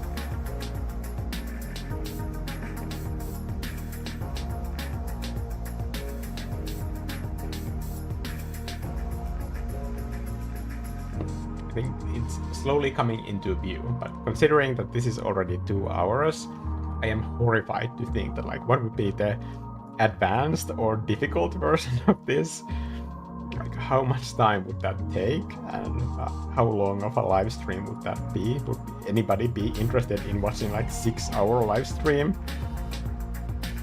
of me trying to figure out a coffee shop in perspective or interior of a coffee shop?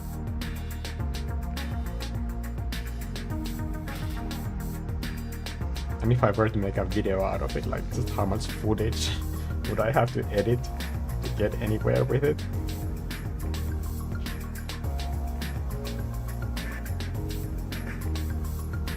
I want to break apart like these monotonous lines that are in the window with some of these darker leaves.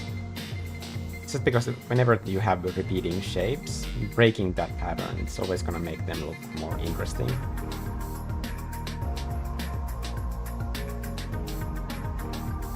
Same with this like vertical line over here.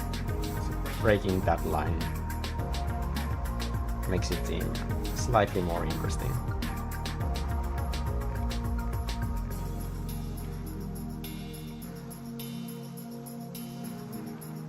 It's a small thing, but those sort of small things add up.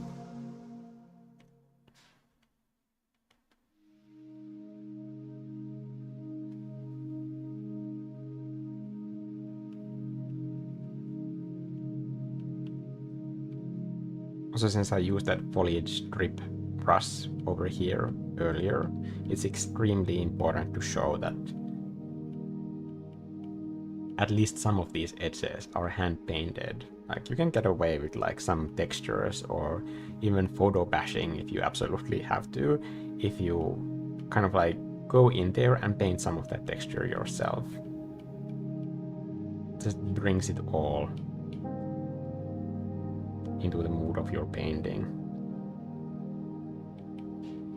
Although there's nothing wrong with photo bashing, I think photo bashing gets a bad rap online for whatever reason. Like it's not something that I do, but I also understand why people do it, and it's a perfectly valid way of getting an idea across when you don't have a ton of time and you're working in a specific style where that is the optimal way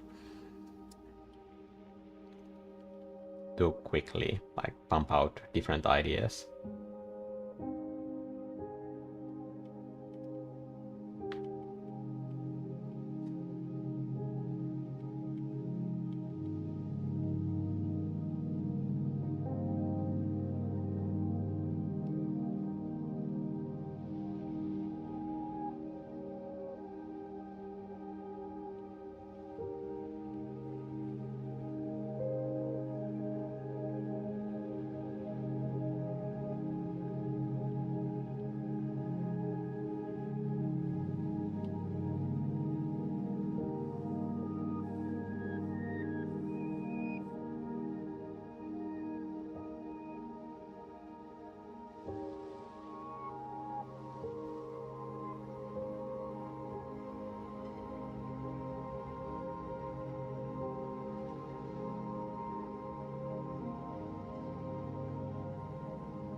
This might seem like a dumb thing, but I feel like the marquee really needs like some kind of like seam at the edge,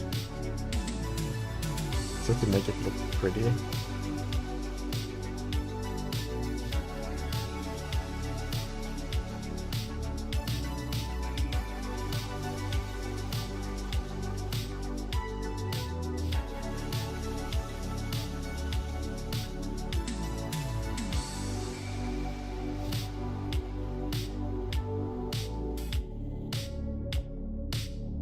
Do I want to hang out in this coffee shop or live above it?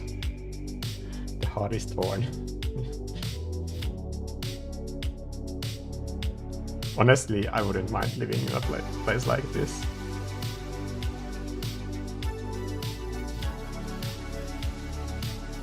It would be a much better place to live upstairs than the one that I had when I was living in Helsinki.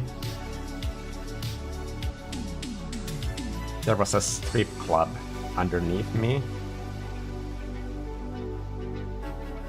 One day when I was leaving to school,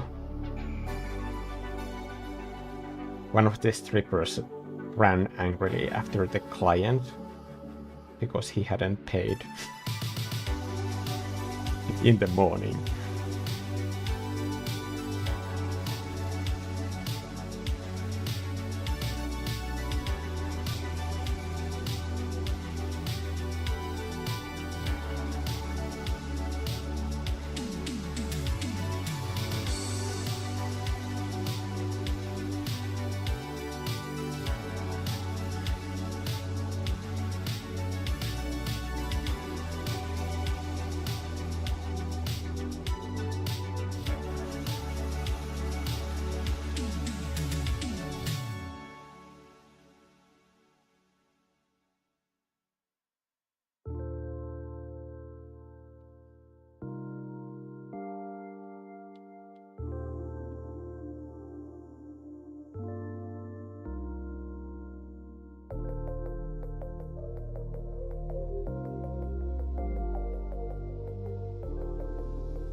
Any suggestions for the name of this coffee shop?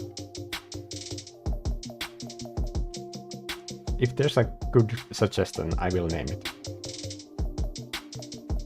It's not often that I let people drive in these streams.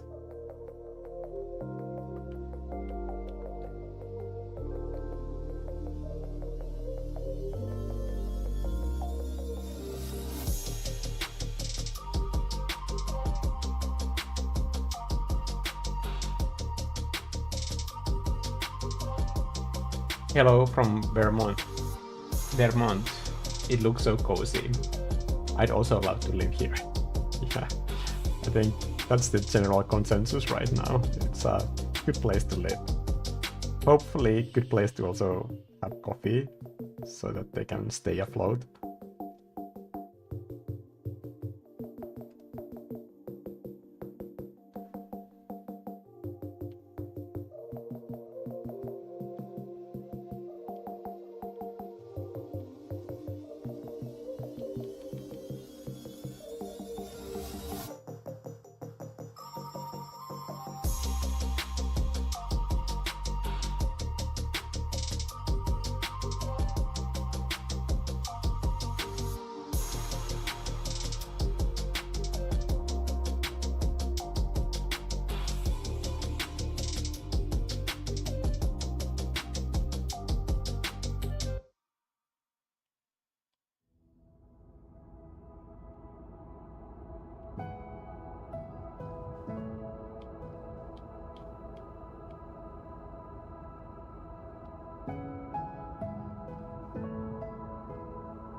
I think it's all the small things that bring that kind of like warm vibe to a painting, and you can't really speed run that part. So for all the small items, like I'm constantly thinking about just keeping the whole painting process moving so that I don't get stuck on elements that like don't matter that much. But also, just because there are so many other elements that also can add that similar small addition to the feeling of the piece. And if I don't get there, if I don't get to those small details, then all of that is like taking away from the overall impression of the piece. So just trying to keep the bigger picture in mind all the time, even though I'm zoomed into like literally small bases. Even still, I'm constantly thinking about that next phase and the next phase after that. When you have small details like these, you just get more information and what you can add. For example, like those yellow petals. Could they be somewhere on top of the marquee? What is that wonky line over here?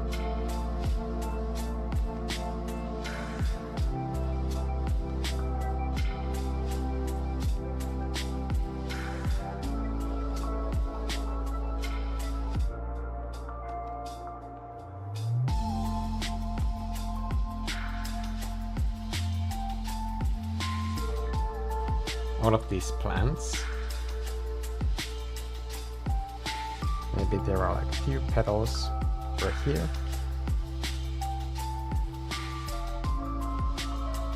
But also like brown leaves that have fallen off and are kind of like getting stuck in the machinery.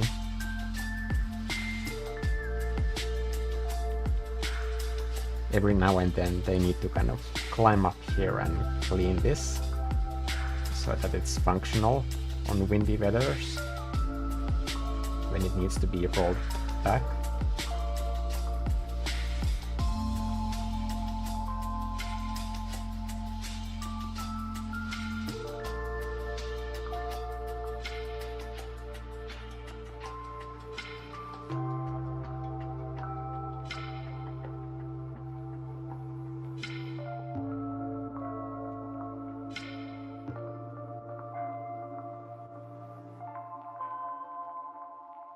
All of those like small opportunities for visual appeal, you kind of have to keep looking out for them. Like they don't happen on their own.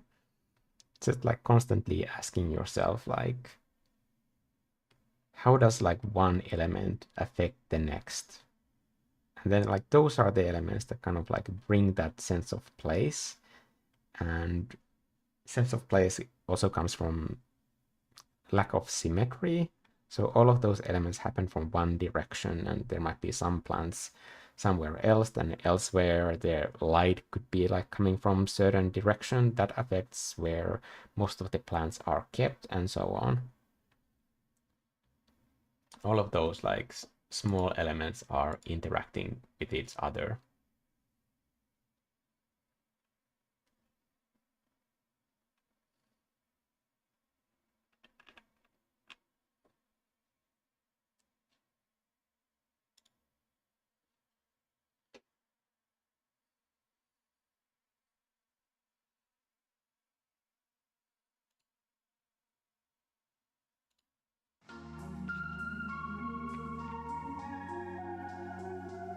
barista cafe.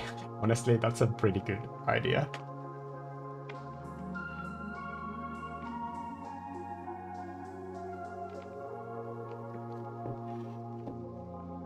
Cyan turquoise experience never fails to lift my mood. Hello? Hug in a mug.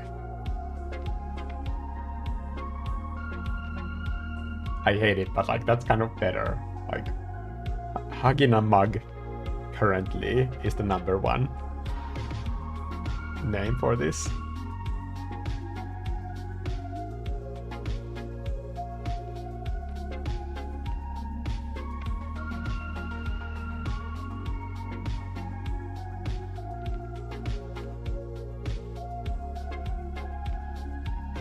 Okay. Then this is something that I'm gonna put away.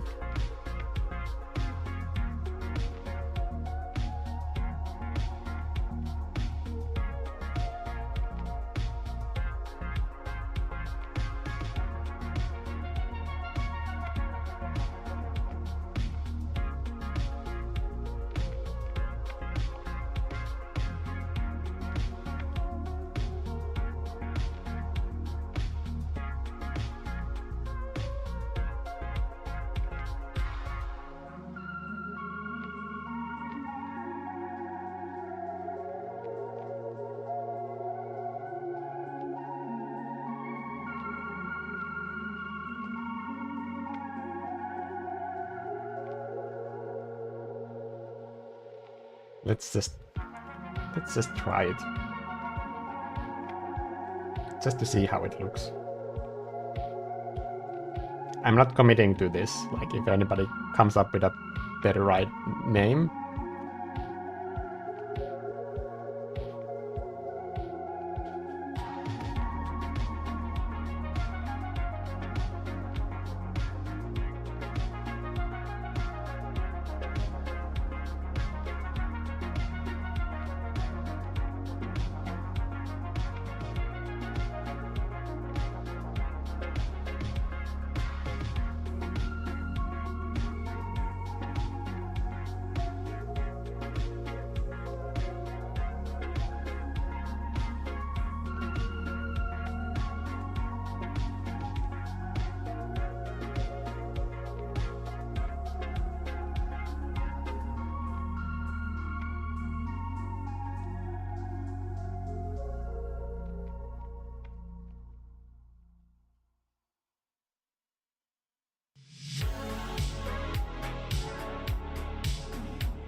It's pretty good.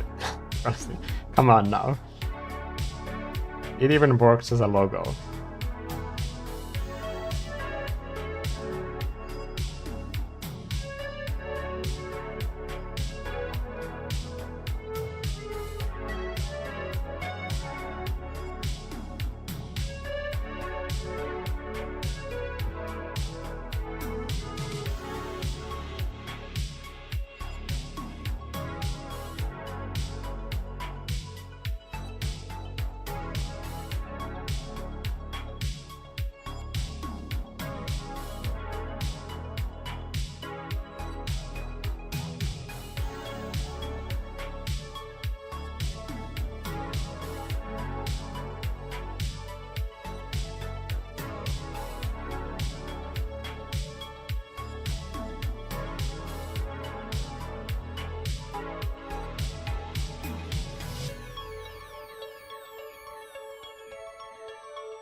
Where did I put my vanishing point line? Like for these sort of things, that's important.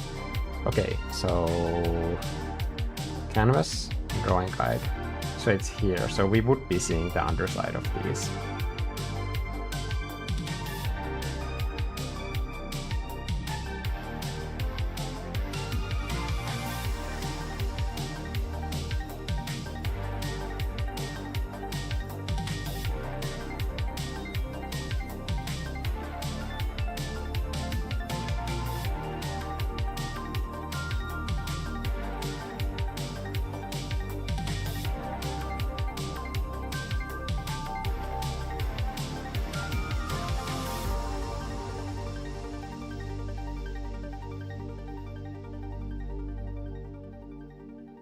Okay.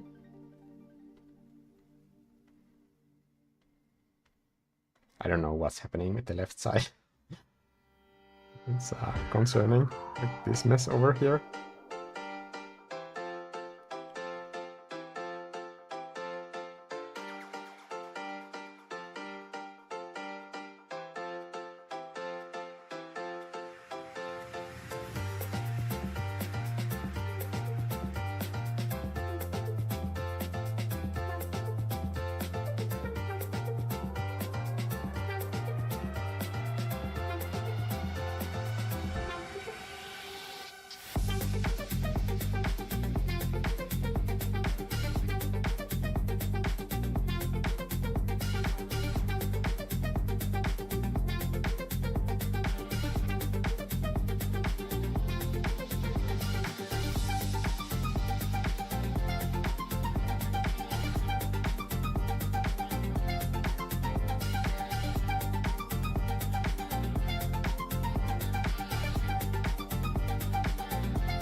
Okay, I feel like some napkins are needed.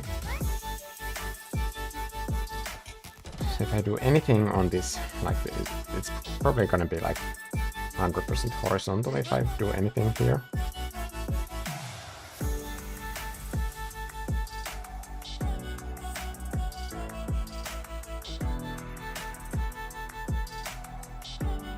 I guess you probably wouldn't want any kind of elements to be like on the very edge.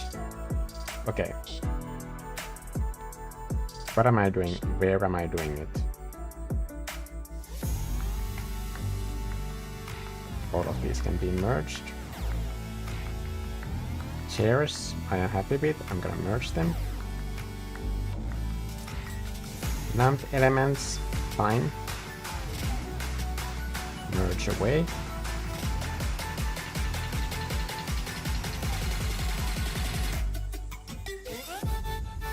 I think some kind of like sky reflection could be fun.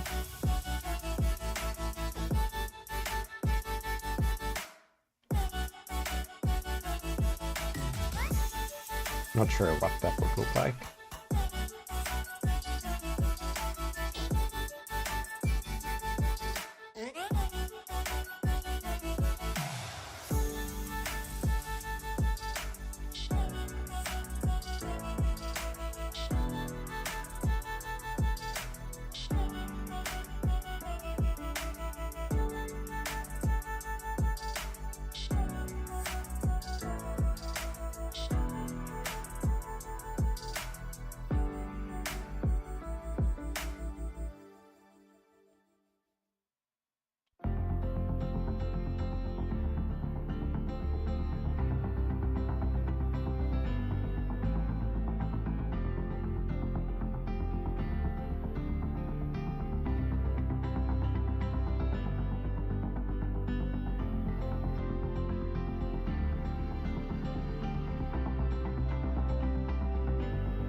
I could use quick shape tools for these, but I already have so many selection lines that are perfectly aligned, so I don't want it to look kind of like too clinical. That can sometimes happen with those shapes. I have shaky hands, but I think they're perfect for this sort of stuff because they bring that natural liveliness into those sort of elements.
Thank you, monster.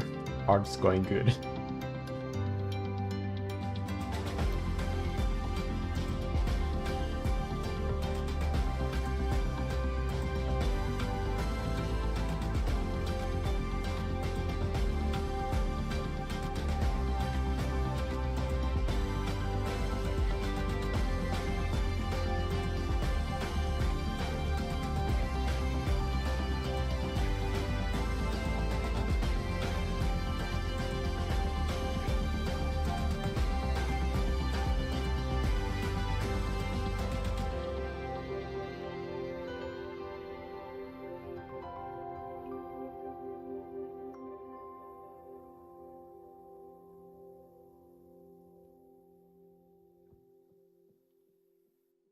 I think I could bring down both of these elements, like maybe even put it in the area where it's meeting that shadow line. That would be good. So then I can de-emphasize the text itself, because I already have text in one area, and text is a very active composition element. I'm gonna increase the size of this a little bit.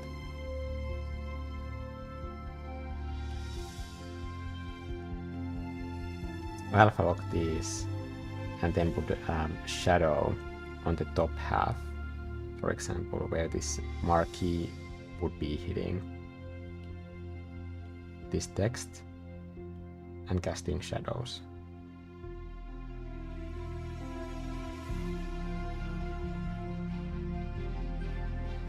And here the foliage on the right and the shadow from the marquee.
Now the details are there if you look for them, but they are not kind of like overriding like what is happening with the shape. Was I supposed to do like some kind of napkin box on these tables? Maybe I could do that now. What is this beam? I think all of these could use a little bit more variety, but I'm gonna focus on it later.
I'm gonna keep it as a separate element because I might need similar thing on the other side as well.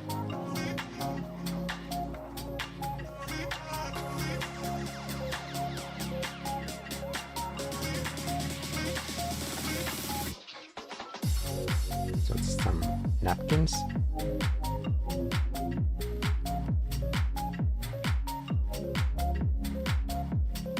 And then maybe something where people can add sugar.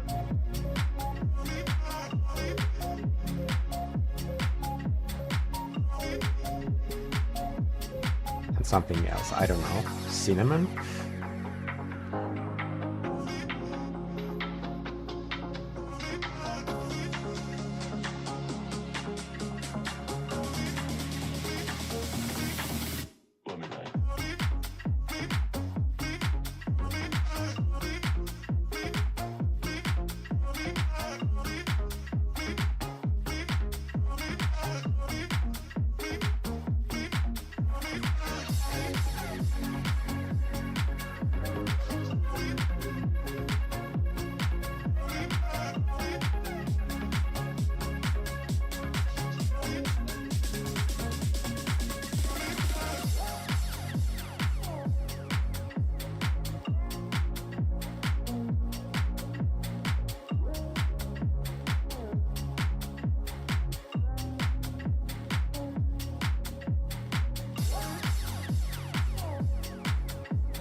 it's good that I have this copied because it needs to be the exact same size on the other side. I'm gonna put it over there. I'm also going to take one of these elements and take it out of the box so that somebody has used it and it's here.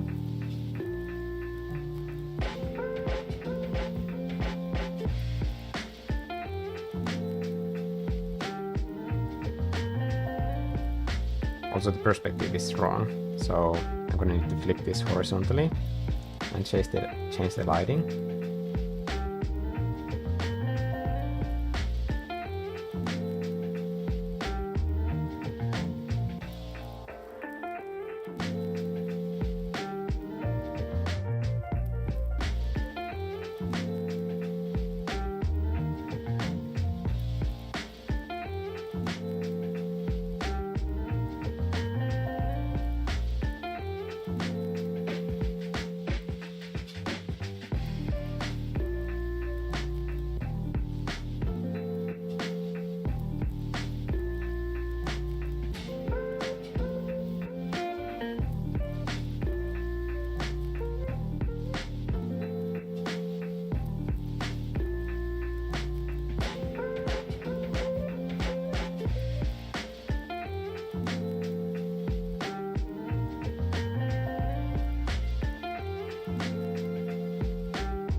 I could look at one of those mugs in the background and bring one of those here in the foreground. Maybe add some saturation perspective by making this not only bigger, but also more saturated.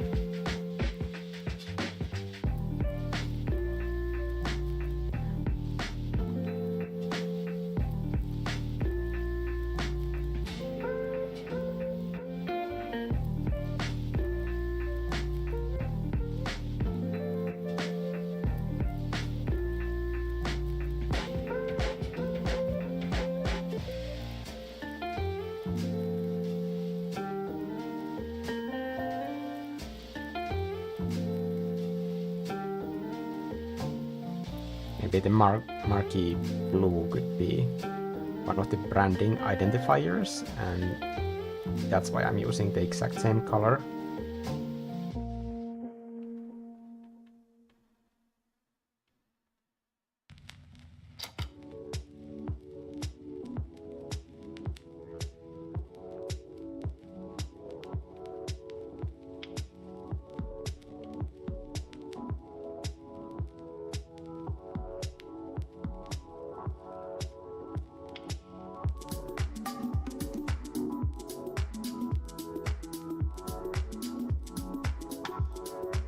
I'm not gonna attach that quite yet because I'm also going to duplicate this and put one here in the corner as well.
This is so hypnotizing.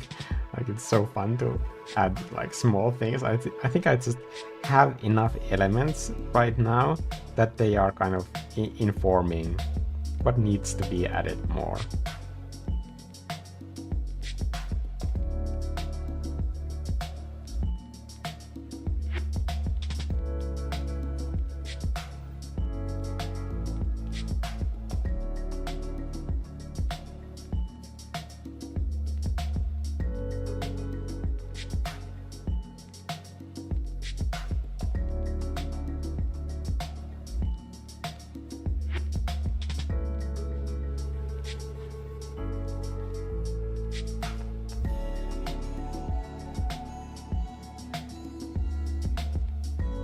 That shadow is just to make those elements a little bit different on both sides.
Their prints are very important for artistic integrity reasons. Don't ask me to clarify.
The legs of the chairs look like they are floating a little bit, so I'm gonna add a bit more shadows to them.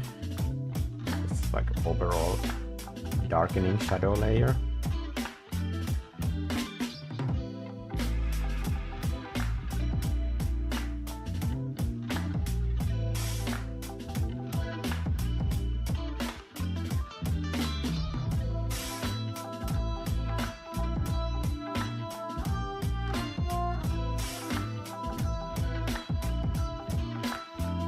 Also at the corner of this whole thing, where the light is not bouncing anymore, between the ground floor and the wall.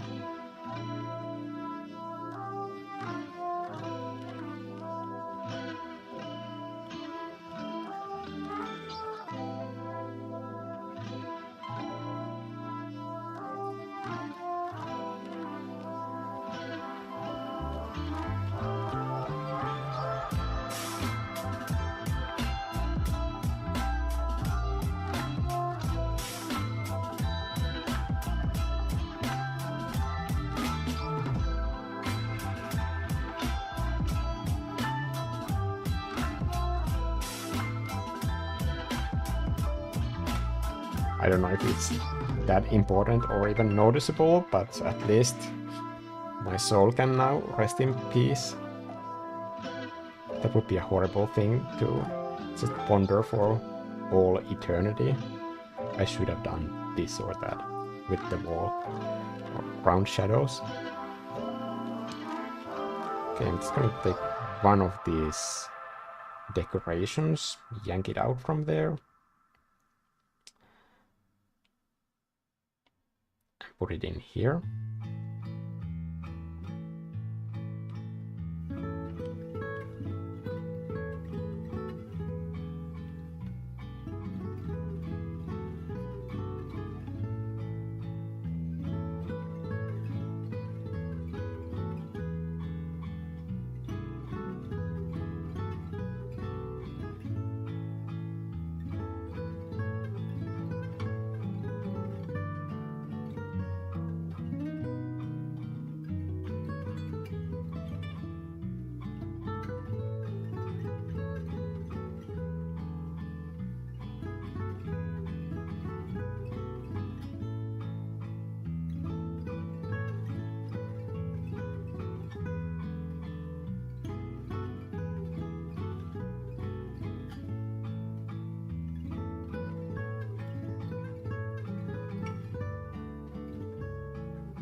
Okay, the countertops are like my next most needs improvement type of thing that I see here.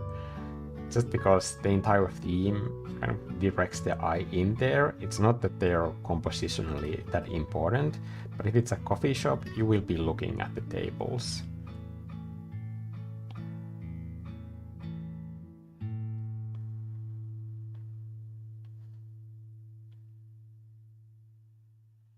So I'm just adding slight hue variety to pretty much everywhere.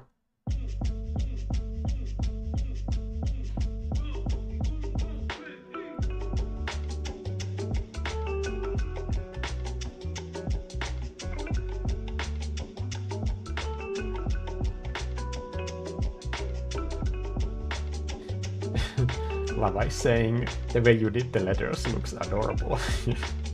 That's pretty much the full extent of my hand lettering skills.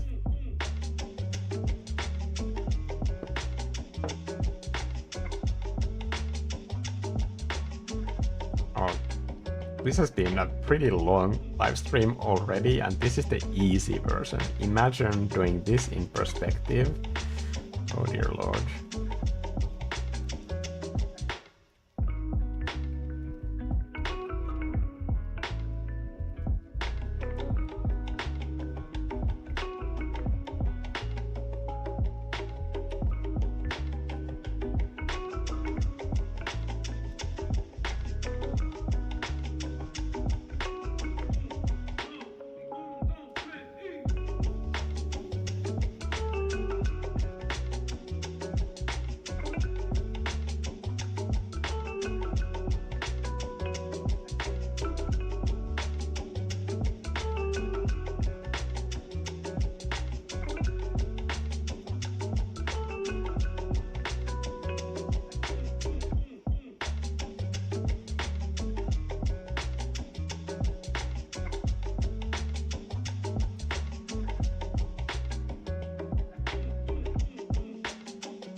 table needs to be like supported somehow, so I'm adding these hooks underneath.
Maybe the table could be like slightly detached from here as well, like it is on the other side, and there's like a small bit of light leaking through here.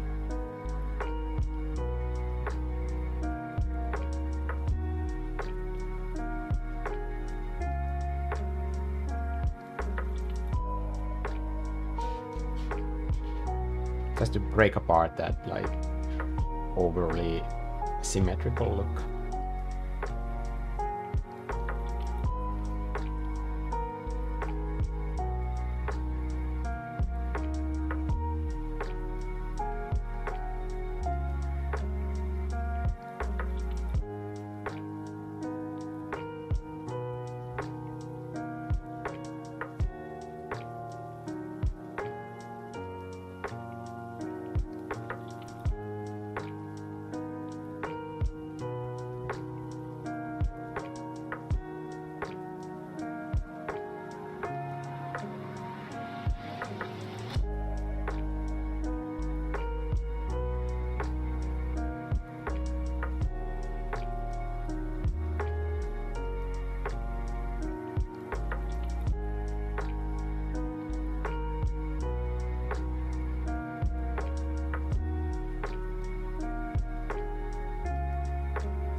Maybe there could be also a note on the other side of this window so that the reflection goes over it, this reflection, but on the other side there is some kind of like a printout of like, come here for live music night on this day.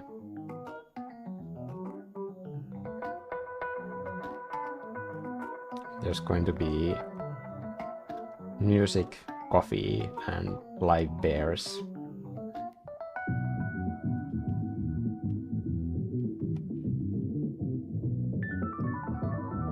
So here are some kind of payment card boxes, like stickers.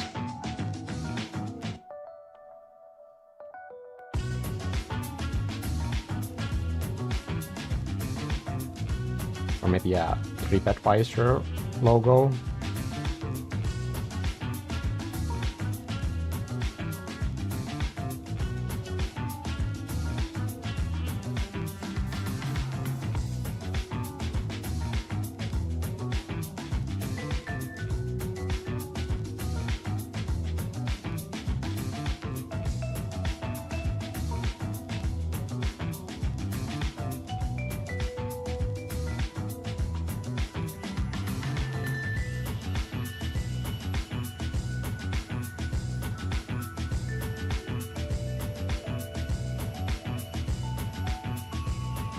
I think if all of these were a little lower,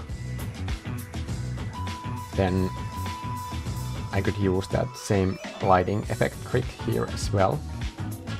It's just kind of like use the rules of the lighting to trick people into thinking that this is like fake reality, basically. Finding the visual appeal from the things that I have going on in this piece.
It looks like there's a gap between the doors, so that's not good.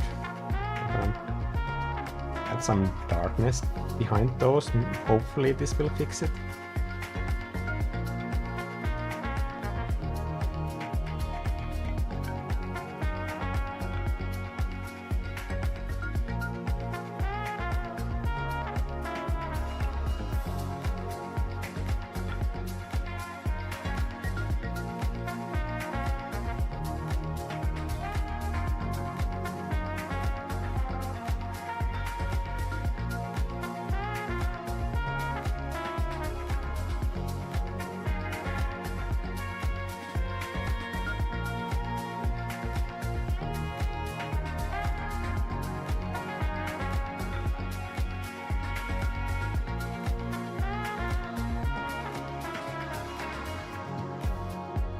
I'm really happy with the way that it's turning out.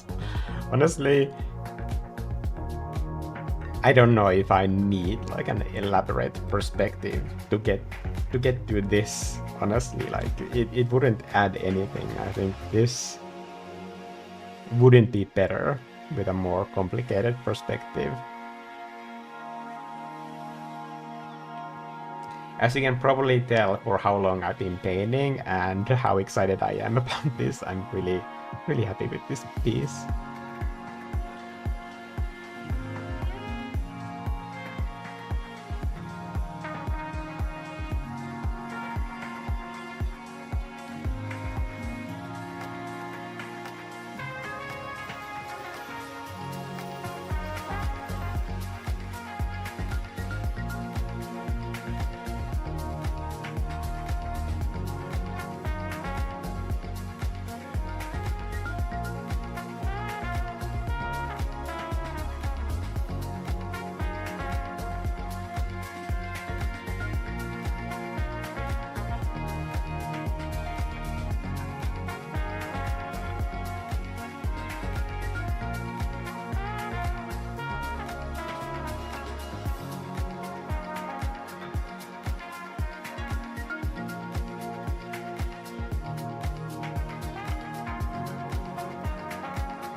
Thank you, Seri, Zona, and brick by brick.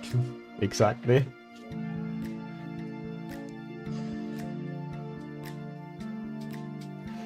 I also like that there's an option to like sit in a place where there's just like one chair and a table. It doesn't feel like you're using the space wrong.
Pipe is so much better with so little effort, like I should have done that sooner.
I really should be stopping soon.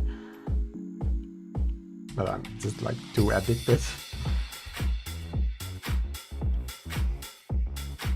This is clearly already like one of my longer live streams.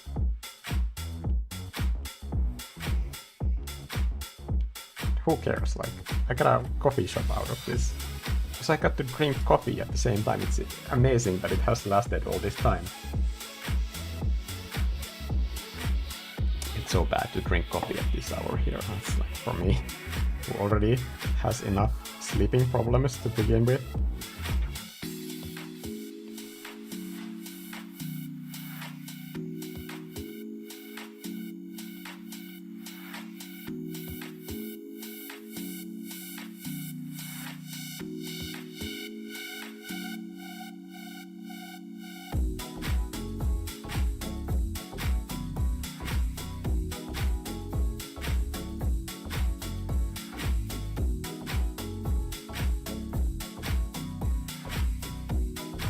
I did say a sign would be nice.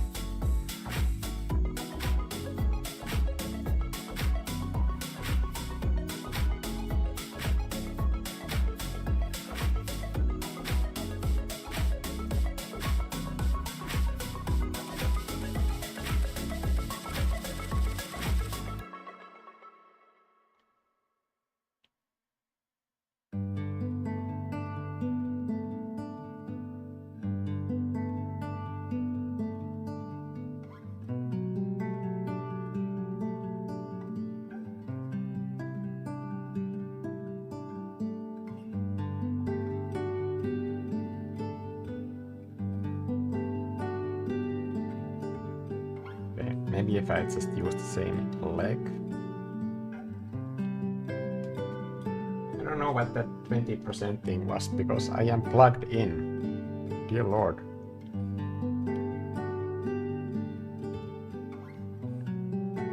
Okay, here's one pair of legs. Probably like, could the iPad be overheating? That's a problem I haven't had before, but it's fully possible. Okay, I'm just gonna align them with the edge first.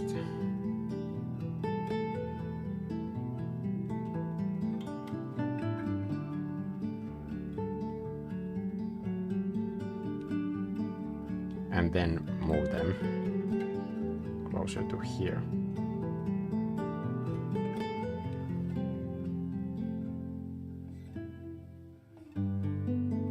I hope I won't regret merging those.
No.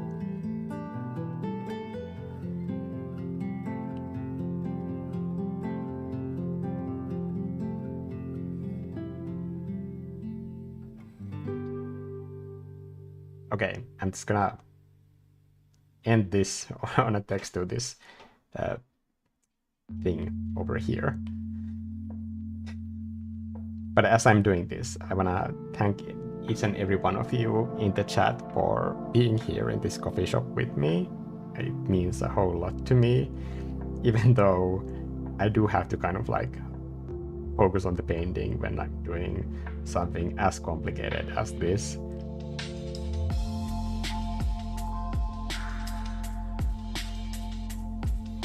And pretty much the entire time I just have to be like progress, progress, progress. But at least in the end we have a painting after all of this, so I'm really happy with that.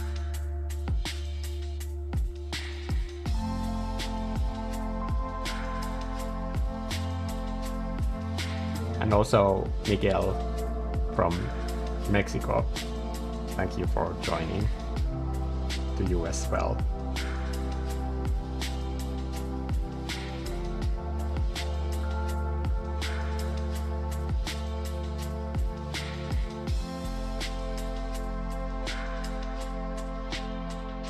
I think this is a coffee shop that all of you are welcome, so I think that's the best way to end it. Just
you probably can't see what it says, but you know, you were here, you saw it, so that's for you.